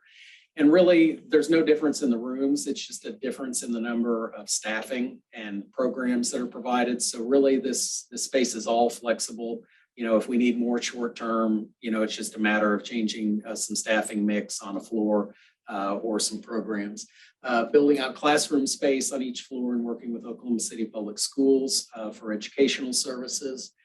So we're excited about that. And then a floor of outpatient services. We're building a partial hospitalization program. For those of you that aren't aware, partial hospitalization is a program for kids who need somewhere to be while their parents are at work. So they come to us during the day and they get their school services from us, and they are with us, you know, from 8 to 5 or 5:30, and then their parents pick them up and take them home for the evening. So it is a step down from inpatient placement, but it's more, you know, a lot more than what you would get in a normal outpatient program. Also building out an outpatient eating disorder program. We have a pretty comprehensive and well-known inpatient eating disorder program for adolescents and children's, but no outpatient services. And then just your normal outpatient services. Go to the next slide. Really working with the University of Oklahoma and OU Health to build out some therapies and special programs. We've got our Child Life program at Children's Hospital now, and pet therapy, music therapy, art therapy. Those are all things we've got at Children's and just looking to expand over into the Behavioral Health Center. And the good news is we have a portion of the University Hospitals Authority appropriation, $2 million a year that set aside this year, next year, and the year after to start developing programs, recruiting staff, and providers well in advance of the facility actually opening. So go to the next slide. The rooms in the facility is really being built with family therapy in mind. So a parent can stay in the facility with their child. If they're going to be here for a longer amount of time or they have more family that needs to be here, we are connected via Skywalk to a 46-bed Ronald McDonald House unit that's also willing to accept families who have a kid in placement here. And so we're excited about that opportunity. On the next slide, you can see the floor plan here for an inpatient floor. I know it's a little hard to tell much from this, but we have a north wing and a south wing. The north wing has 16 beds, and this wing is really designed for older teenagers. And it is a 16-bed unit. The 16 beds on the south wing is designed for younger kids, kids with intellectual disabilities, developmental disabilities, and kids with behavior issues. This wing can be broken down into 2-bed units. So if we've got a kid with a behavioral issue, this section can be broken off.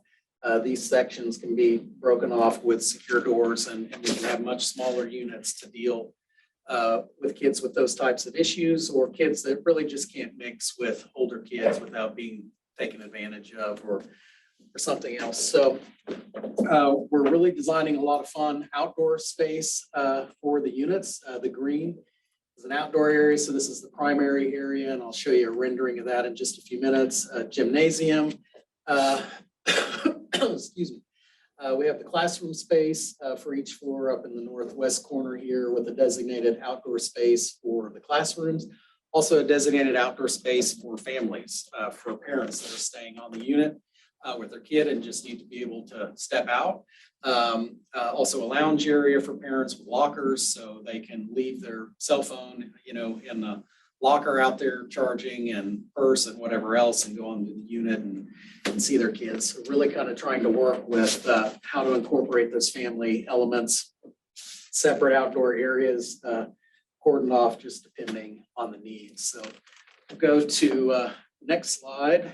And this is final rendering for the exterior of the Behavioral Health Center. And again, it's got 3 floor is a parking garage, but the main entrance and reception area for outpatient services here in the front. The short-term care floor here, the longer-term care floor here, and the outpatient floor up top. And I think what all did I want to, so we've got a cafe over here. And then I wanted to point out that this building right here is called Garrison Tower. The Ronald McDonald House is in this building. And right here to the left, also connected via this skywalk right here, is Nicholson Tower. And this is where we have the Center for Child Abuse and Neglect.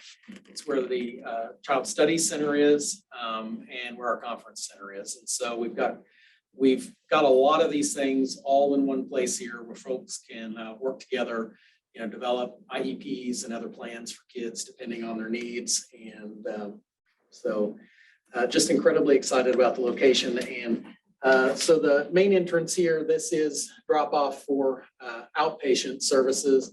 The back of the facility has 2 secure sally ports, which is where kids who are coming for inpatient treatment will be brought just for privacy, security, and other things. But so that's the outside of the facility. If you'll go to the next, this is just a rendering of the lobby and welcome center, just kind of tying in our kite motif that's in our logo there. And if you go to the next one, one of the things, I mentioned that this will be the 3rd largest facility in the country of its kind. When we visited Nationwide Children's and Cincinnati Children's, one of the things that was the most, I guess, depressing to me or surprising was their outdoor areas. They looked like prison yards. It was cinder block walls that went up 12 or 15 feet and that was it. And so we're really kind of trying to design some fun elements. If any of you have ever seen the outdoor play space at Children's Hospital, that rooftop area, it's got a lot of artificial turf, murals, on the walls. So we've got a padded track that's coming in here, some artificial turf. We've got a stage.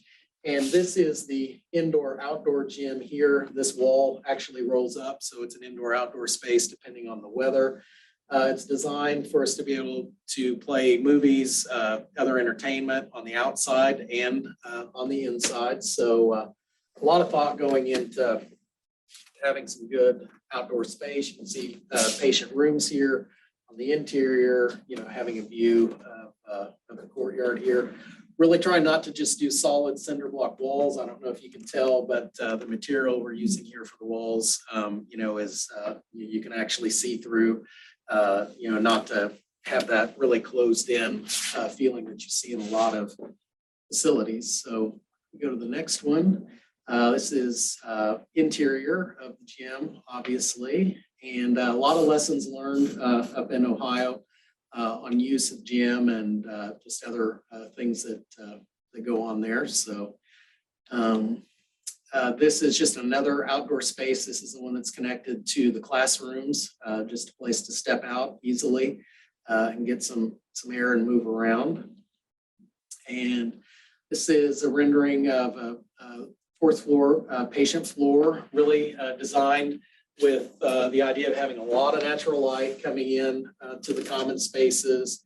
The rooms, again, going around the corridor that you saw, just a lot of different little nooks for kids to sit and visit, desks, out in the halls, etc. So come on to the next one. This is just the next floor up, just a little bit different, but again, incorporating a lot of that natural light. A lot of work's gone into work on the patient rooms, working with folks from Nationwide in Cincinnati. We are using Canon Design and Bacchus Payne. Canon Design's a national firm that is really the leader in behavioral health design.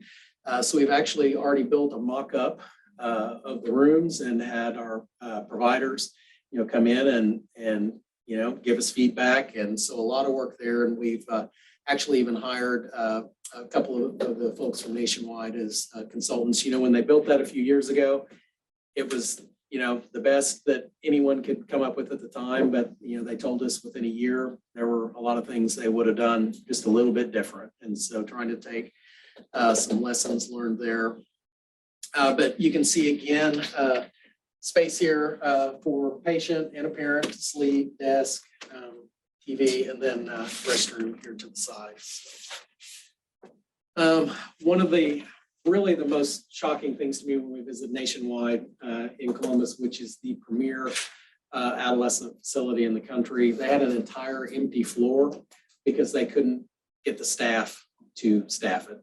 And I think everyone here is probably familiar with, the national staffing shortages for RNs and other providers.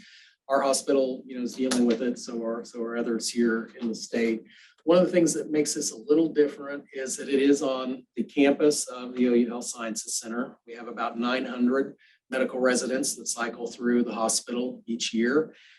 We have the state's largest nursing program, almost 900 students, nursing students down there. And one of the most exciting things is we just started our first cohort, our first class of psychiatric nurse practitioners.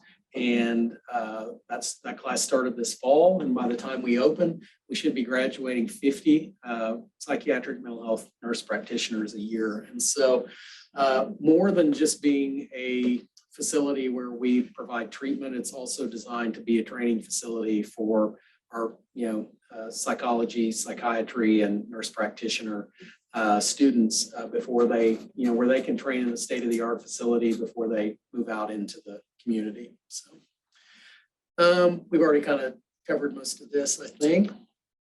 So we have begun work on some partnerships with other state agencies. We've got a lot more work to do with others, but we have been working very closely with the Healthcare Authority, Department of Mental Health, and Department of Human Services.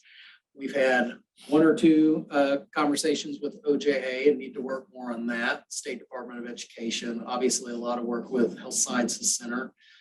We are working with Oklahoma City Public Schools for the educational services. We've had multiple conversations with Oklahoma County and Tulsa County detention centers and Oklahoma County and Tulsa County commissioners about possible partnerships and some rural and urban hospital partners. And really over this next year, need to do a lot more work with different community organizations and other groups. So the good news is, if you go to the next slide, we've, here in a minute, we'll talk about timeline. On the funding model, I printed this off yesterday and it's already out of date.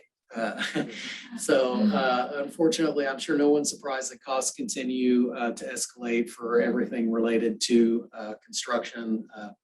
And we're actually looking at about $128 million was most recent estimate I got yesterday. So the good news is we have secured $83 million of that already from the legislature through the ARPA process and appropriation process, through commitments from the University Hospitals Authority and Trust and from OU Health. What we have remaining is now that new $8 million gap that I mentioned that we'll figure out some way to fill. We have begun a $35 million philanthropic campaign, and we received our first $5 million lead gift this last month. And so we really expect for that philanthropic campaign to kick off and get going this spring. So we're excited about that. And then lastly, the timeline. We talked there about remediation and demolition. So the footprint for this is the original Children's Hospital that was built in the 1920s. That building's been vacant for about 15 years now. And so demolition of that building has already begun. It should be completed by the end of December or 1st of January. And we're looking at a late February, early March beginning date for construction on the facility. It should be completed by the winter or spring of 2025. So about 2.5 years out. So unfortunately, it's still quite a ways out, but we're excited to see things happening and see some momentum going. So again, as I mentioned, we have got an appropriation specifically to help us with recruitment of clinicians, leadership, clinical staff, support staff prior to the opening so that we can have everything in place and ready to go when it's time. So I think that concludes my presentation. I'm happy to answer any questions that you have or. Thank you, Amy. Commissioners, do we have any questions at this time? Can't bill it fast. I have a real quick one. So my wife is an RN, and she, for a time, was working at the Ascension Children's ICU, the PICU. And of course, they closed that down, and so we have fewer PICU beds in Tulsa. Do you anticipate seeing demand from Tulsa coming to your hospital as a result, or? Most definitely. So Children's Hospital, we do, and our clinics, we do not have a large primary care presence. The bulk of the care that we provide is specialty care that's referred from other hospitals. And so if you come down to, the ED there, a large percentage of our patients are from all over the state, but specifically Tulsa. And that's why in our conversation with Tulsa County commissioners, et cetera, there's been some interest in possibly helping to support. It's an interesting, I'm sure a lot of you are aware, when kids are in custody, they don't qualify for Medicaid, but if you can get them discharged, so OJA, the counties, they're responsible for all that care while they're in custody. If they can get them admitted to a facility, then Medicaid starts picking up the cost of that care. So there's some incentive for the counties or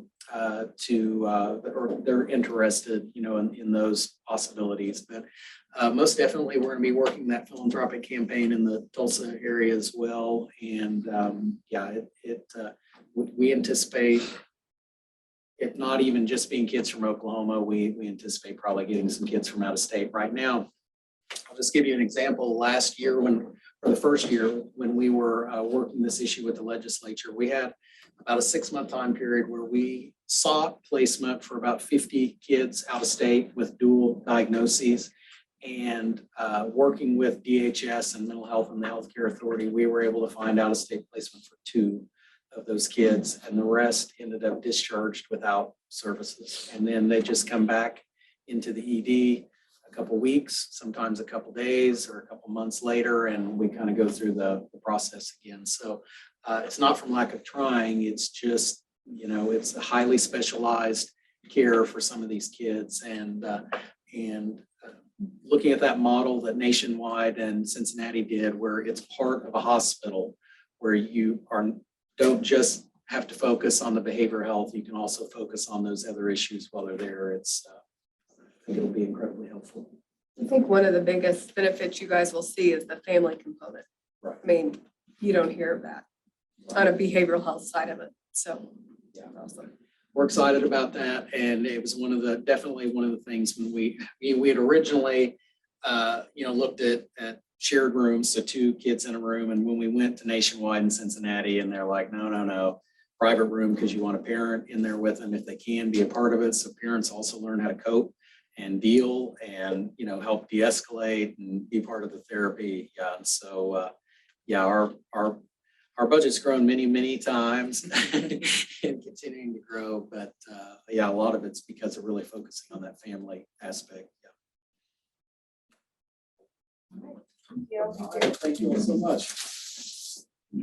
Our final presentation, Julie Mercy, the chair of the Health Task Force. The hard act to follow. Thank you all for having me. It's just the report. Okay, yeah, it's on the, yeah. Right. Awesome, thanks. Well, thank you for having me. My name is Julie Mercy. I'm a registered nurse by trade, if you will, for almost 30 years. And labor and delivery and mom and baby care is my only background. And so I've learned a lot through this process and even sitting here today. So as I discuss some of these things, that's kind of been my hat. And I think that was maybe why I was asked to chair this. I did spend 10 years in an oil and gas company up in Bartlesville, Oklahoma. That's where I've been since 2002. So I was in their health and welfare benefits department and HR, led a lot of big projects there, including CVS. So I have some pharmacy background in health as well. So when I got called to chair this task force, I had never stepped foot inside the state capitol except to tour it, because we went there from Bartlesville. It was a fun thing to do. So I think I was maybe asked for just a fresh set of eyes and a fresh perspective, a non-political perspective, if you will. I did establish the the pregnancy center as well as maternity home in Bartlesville, one of 3 maternity homes in the state. And so I've been at the bedside or taking care of moms and babies pretty much all of my career. So the executive order from Governor Stitt came out in July, and that was to have a task force to look at every life and parent matters. And I'm glad he included the parents on that side because there was a lot to look at. And so we had roughly 3 months to come up with the recommendations. And I was like, that is fast and furious, but that is how I like to operate. So when we had our task force come together, the first thing I asked them was, hey, what ideas do you have? Because we had government agencies, which I had no idea what everybody did. I knew the Department of Health because Medicaid comes through there and Sooner Care. I knew that. That was about it. And then to bring those agencies, nonprofits, business leaders, foundations like Butterfield together and just say, hey, what are you thinking? That's how we started. And so we basically took a whiteboard and had everybody's ideas. And I said, one thing I can promise is we will discuss every single one of these. We may not like it. We have to kind of set political hats aside and just think of what's best for the moms, the children, and the families. And so some emerging themes came through in that initial opening session, and they just kept building on each other. And an agency would have a program. I'm like, I've never even heard of that. What do you mean you have a fatherhood initiative? We need to have our fatherhood initiative statewide. And so you'll hear more about that. Or one of the nonprofits would say, hey, how can we get the funds better, to the pregnancy centers? There's funds out there. We're basically privately funded. How can that help? We get, we do a lot of preventive services. How can we get the money flowing in a way? And so we'd have those cross-table conversations. There were some barriers, and we're going to talk about that too. And then there was some just language that needed to be cleaned up. And then I had my first meeting and was told, if you bite this off, it's going to be a bloodbath. And I'm like, great. I don't even know what that means. What that means in the legislature is you're biting off a big one. Are you sure you want to do that? And I was like, again, I don't know what you guys can duke it out over there in the state capitol. There's some things I want to advocate as a nurse for, and we'll talk about those as well.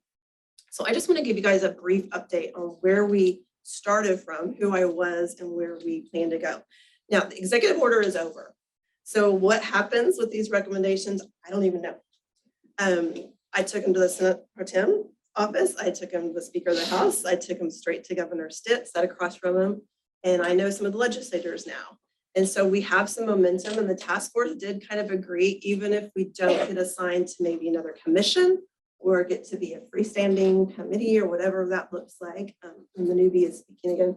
We're hopeful that some of our members will be asked to join other commissions maybe, and so we can continue to collaborate. Because even if I was sitting here, just over here, I was listening to some of these things going, oh, that could have tied into our task force really well. Or good job on the audit. Like, I've never seen an audit go that smooth. That was one of the most impressive moments of the last few hours. But let's talk about I was like, how do you get through an audit like that? Oh my gosh, they used to come into our hospital and just crucify us, or they come into HR and just, they always have to find something. So the first thing is what we wanted to look at was the state has so many good programs, but people don't know how to get to them. And I'm not telling you anything you don't already know. And so we talked about comprehensive branding, and South Dakota did this, and they did it really, really well, where moms newly pregnant, fathers, because we cannot leave the fathers out of this equation, or someone who needs those resources can go and find them. We love the state of Oklahoma's website. We think it's good. The branding is incredible. People are starting to know that Oklahoma is not just okay. I mean, we're amazing. But to know that it's a safe place to land, it's a central location. And if I'm looking for TANF, WIC, Sooner Care, all those things, I can go to one place. I can find the pregnancy centers. I can find, Sooner Plan if I need birth control or something like that. Even as a father, they get those services paid for. And so where can they go to land on one page? And we think we can build the resources and the utilization that we know of off that central page under resources under the state of Oklahoma website. And so the media got hold of that, and they're like, that's the first recommendation you have? Yes, that's the first recommendation we have, because without them being able to go to a place where they can find it, it's no good. These programs can be great, but if they can't access and know about it, it's great. And I have a hat of rural. I'm not from Oklahoma City or Tulsa, just north of it. So we serve Nowata County, which is the highest pregnancy rate in all the county. This terrible healthcare. I mean, so what can we do from a rural perspective as well as the urban perspective? So that was my thing. These women need to know where to find it, their education level. Many of them have not graduated from high school. So it needs to be simple, clean, and easy. And that's what the state of Oklahoma's website does. So that was one of our first recommendations. The second recommendation we came up with, and these are in no particular order, was St. Francis approached us, and they have a process that they're building out through Heartbeat International and other states, and it's an abortion pro-recovery process. And so big controversial hat. I mean, I got to talk to all sorts of press about this. I'm like, really, that's not the whole basis of it, but we do want to give St. Francis authority to take that on for the state of Oklahoma and be able to offer that to women who choose that. So I know that that was a recommendation that caught some legislators and some media eye as we went through. The next thing is a tax credit. Representative Danny Williams, Missouri offers a tax credit to people who give to pregnancy centers. And I say that again because we're privately funded typically.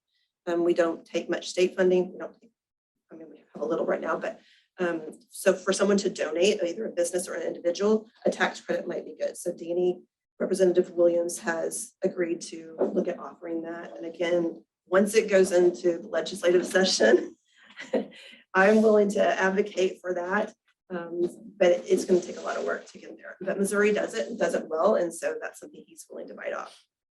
The next theme that really emerged was about private adoption, not state adoption, but private adoptions. There was a lot of cleanup that needs to take place there. There's some barriers there. What does that look like? We know that it's expensive. It gives kind of middle class to upper middle class to elite kind of price tag. And so we wanted to look at that. But adoption, when we went around the table that first time, came up, I think 9 out of 13 of us wanted to talk about that. So we did make a recommendation, and it's going to come down through the Attorney General's office, and that's to authorize the first expenses on a birth mother for living and transportation from $1,000 to $3,500. So we know cars are expensive now, and we know that rent could be, gosh, $650. So $1,000 didn't really cut it without having to go in front of a judge. And so we are making the recommendation, and that bill cleanup should go into effect this next legislative sessions to raise that to $3,500.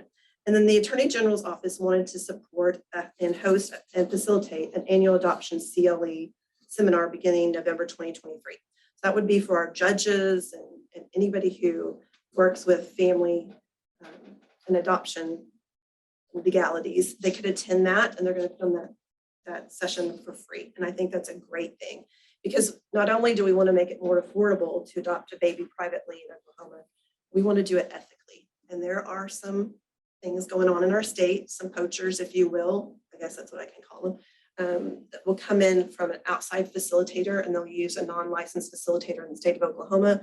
They'll agree to pay mom 40, 50 grand. It's not done ethically. I wear rose-colored glasses the majority of the time, most people say, but I was shocked. I'm like, what? That can happen. That's where we're seeing price tags for adoptions in the upper 40,000, 46,000, 50,000. We do facilitate adoptions at our pregnancy center, and we do it for about $6,500. So we're not a licensed agency, but we are facilitators that can make that happen. So I was like, what's the big discrepancy? There's a lot of gray in here that I'm gonna have to understand. And so I was trying to ask some of those questions.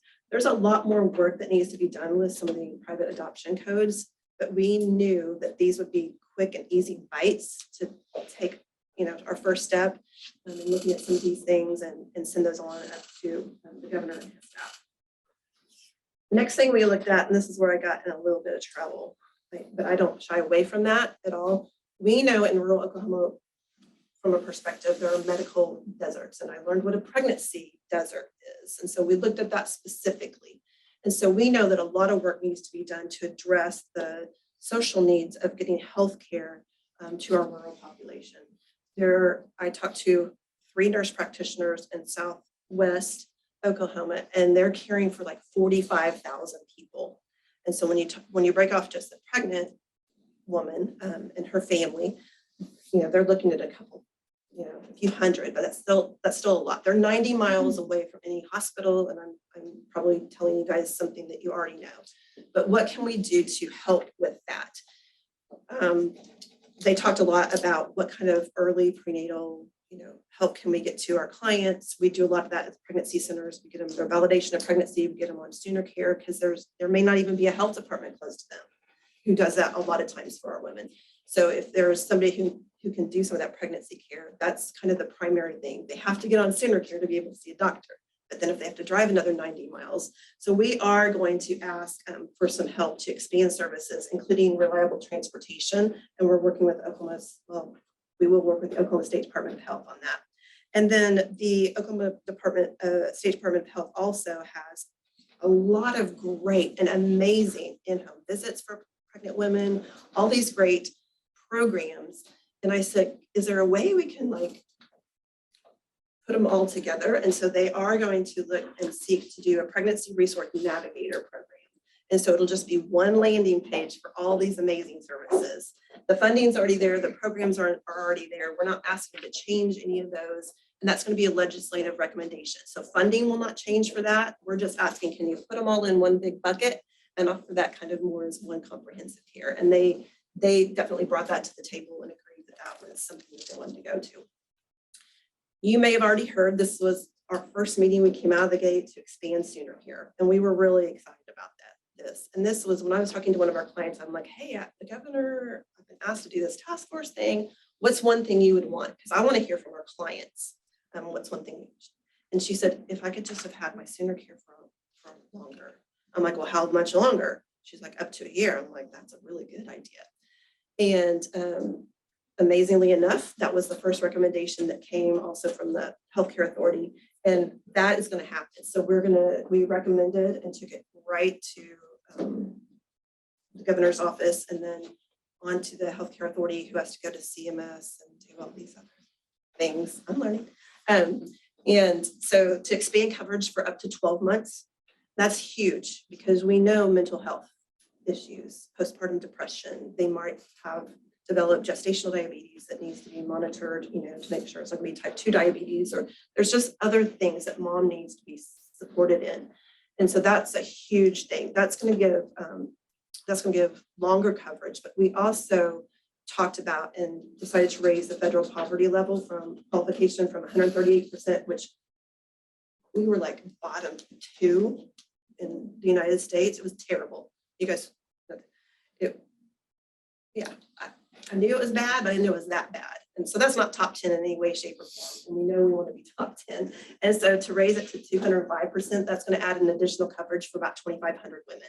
And so that was applauded straight out of the gate, and that's amazing. And so that takes us not to, the top coverage in the nation, but it takes us to the upper mid level coverage. And so that was a big, huge thing. That got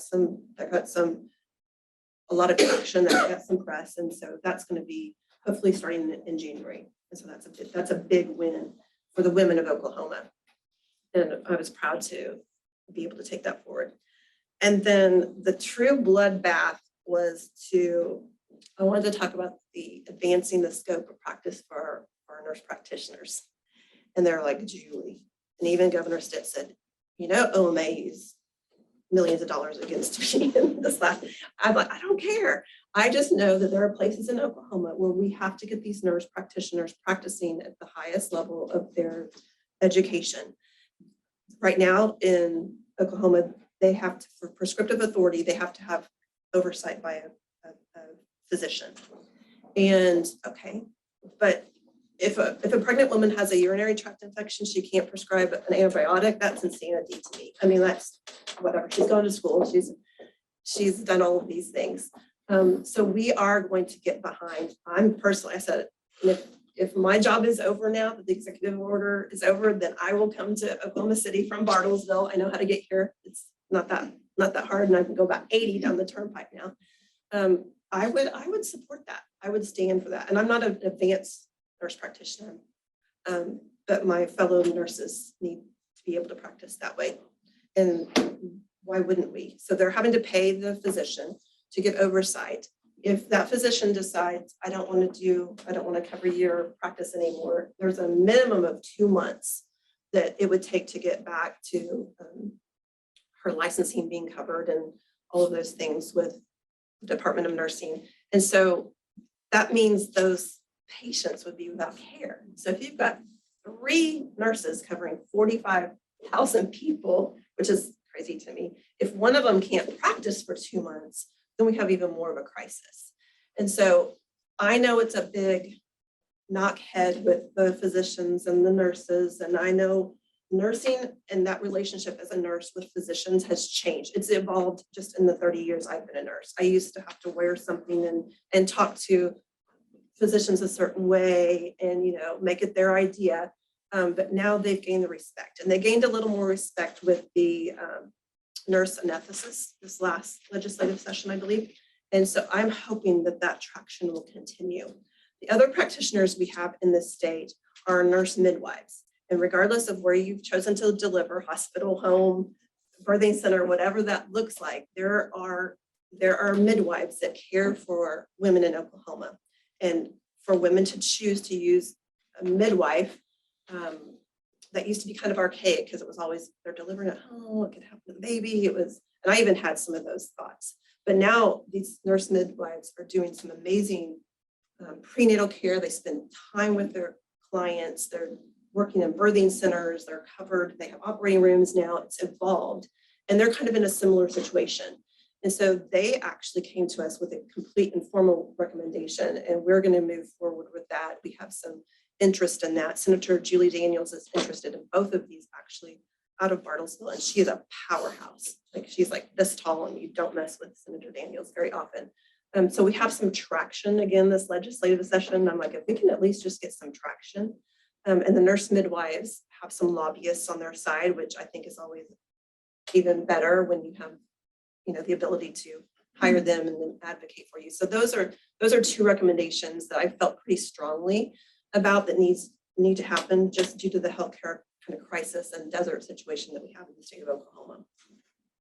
And then I know there's some language. We'll move on from that because I get kind of fired up about that. So if I'm back in Oklahoma City knocking on some doors, that's probably another reason why. Some other things we looked at are kind of legislative language cleanups or program cleanups. And so TANF was a big one. And so I know that we spent a lot of time, and some of you might have already heard, but to eliminate some of the barriers for qualification, and those are going to move forward in the legislative session. The Department of Human Services is going to help offer those. The first one is if a recipient is in substance abuse or mental health treatment, we want that to be counted towards their work activity. So they have to meet so many hours to keep their qualification going. And so we wanted to include that because sometimes rehab and treating your substance abuse is a full-time job. And so that can take the majority of your week. If you're doing the right things, if you're eating healthy, if you're outside walking, if you're going to your treatment, meeting with your therapist, doing those things that you need to do, we thought that those should count toward activity hours. I think it's a great recommendation by the Department of Human Services. So if a parent does not complete the activities and services in the plan, they would lose the cash payment. So what are they doing to, make themselves better, and what are they doing in terms of their treatment, and let those count towards the hours needed for their work activities. Another one is, and I don't understand it completely, but if you have an automobile, it's considered a resource that counts against the eligibility. So we are asking for the one automobile to not be considered a resource. I see a head shaking, thank you. And that counts against eligibility. So there's funds. I mean, I'm pretty sure they said there was $60 million in TANF available. So you have to have transportation to get to a job, and we want them to work. And so why would their car count against them for eligibility? It just didn't logically make sense. So we're hoping to remove that barrier and clean up that language. So that was a big one. So TANF is going to get some cleanup in terms of legislative I know it has to be passed legislatively, but it should just be cleanup. I'm hoping there's not a huge ruckus. I hope the bill goes forward to clean it up. I hope there's not a big ruckus, that it allows those funds to flow easier for TANF recipients. And then a couple other legislative recommendations. The safe haven law if you know what the safe haven law is, women, moms can like surrender their child. We know postpartum, once resources run out, which helping standard care and making them eligible for 12 months might help with this as well. But once their resources start running out, once they kind of get back into their home life and, oh my gosh, I don't know if I can do this. Postpartum depression can set in, postpartum psychosis hopefully is not an issue, but mom just might, it happens rarely, and it hasn't happened in the state of Oklahoma except like once in the last 4 years. But mom might want to surrender that child. So we have a safe haven law. Every state has a safe haven law. We looked at surrounding states. It was just something I felt like we needed to do for whatever reason that is, even if it's for one mom in the next 10 years. She can surrender that child right now to emergency department, to first responders, a fire station. We looked at, should we make the rescuers, they're called rescuers, so should we expand that to other people? And we did not. We unanimously said, no, the people Oklahoma has identified are the right people, but we do want to change the ability to surrender that child from 30 days to 60 days. And that just gives mom a little more time. And that is, she will not be prosecuted. No mom should ever be prosecuted for any decision she makes. So that was our general recommendation, to move that from 30 to 60 days. And so there will be legislation to clean that up. And we think that that's the right thing to do.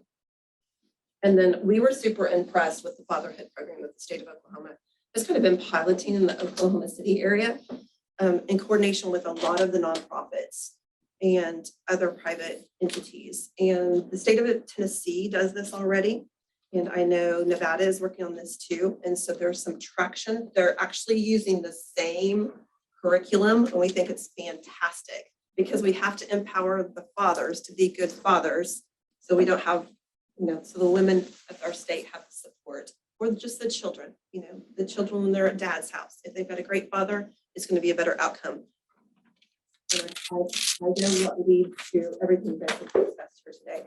So we don't ever want to leave the father out of that equation.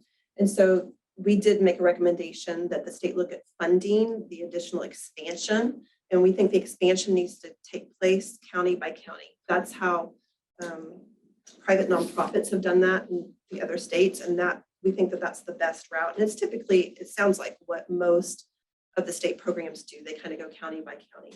And so the pilot was successful. And so we're going to ask the legislators to approve funding and expand the fatherhood program. So those were some of the things that we took to Governor Stitt.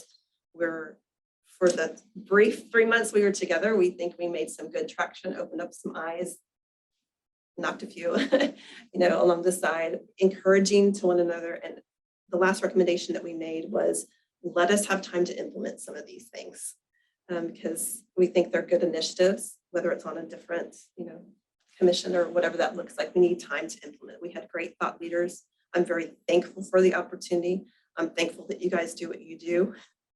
And it's very overwhelming to me, but I'm thankful that the state of Oklahoma, we really do care about the children and the moms and the families.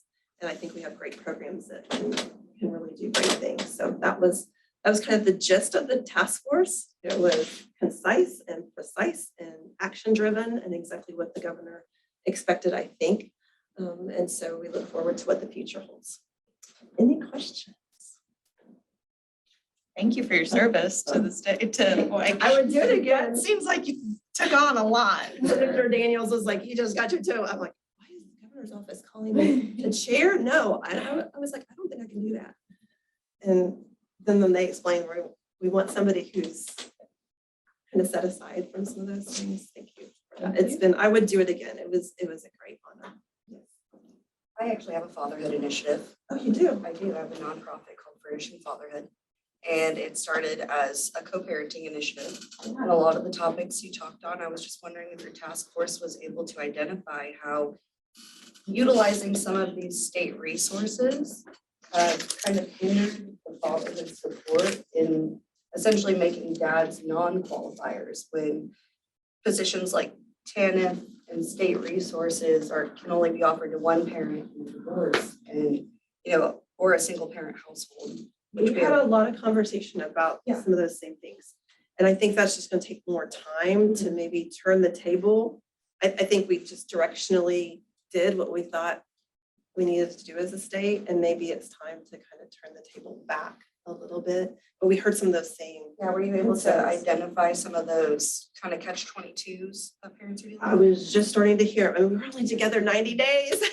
Like, so I was just starting to hear, and that's why I asked for more time or to be able to, you know, be brought on to a different commission or something like that. But we did hear those very same things. So I think people are starting to hear it as well. Thank you, Julie. Thank you so much. Okay, as we wrap up, we have our director's report. Due to time, I'll just say I'm open to questions. I submitted a written report. I'm sorry it was late, but we had a lot of people out for a while, including myself and some illnesses, so it was hard to get all the information, but I'm happy to answer any questions. I think the only thing I would flag in that, Annette, is the Parent Partnership Board is looking for nominations, and there are some Oh, yes. specific folks that we're looking to add to that, so I just encourage fellow commissioners to take a look at that and refer parents that could join. Thank you, thank you. Any other announcements from commissioners? I have no comments as the fill-in chair today. We have a motion to adjourn. Do we have to have a motion? We have to have, we do not have to have a second, do we? No. Thank you, Commissioner. Okay. Figure all the items. We are adjourned.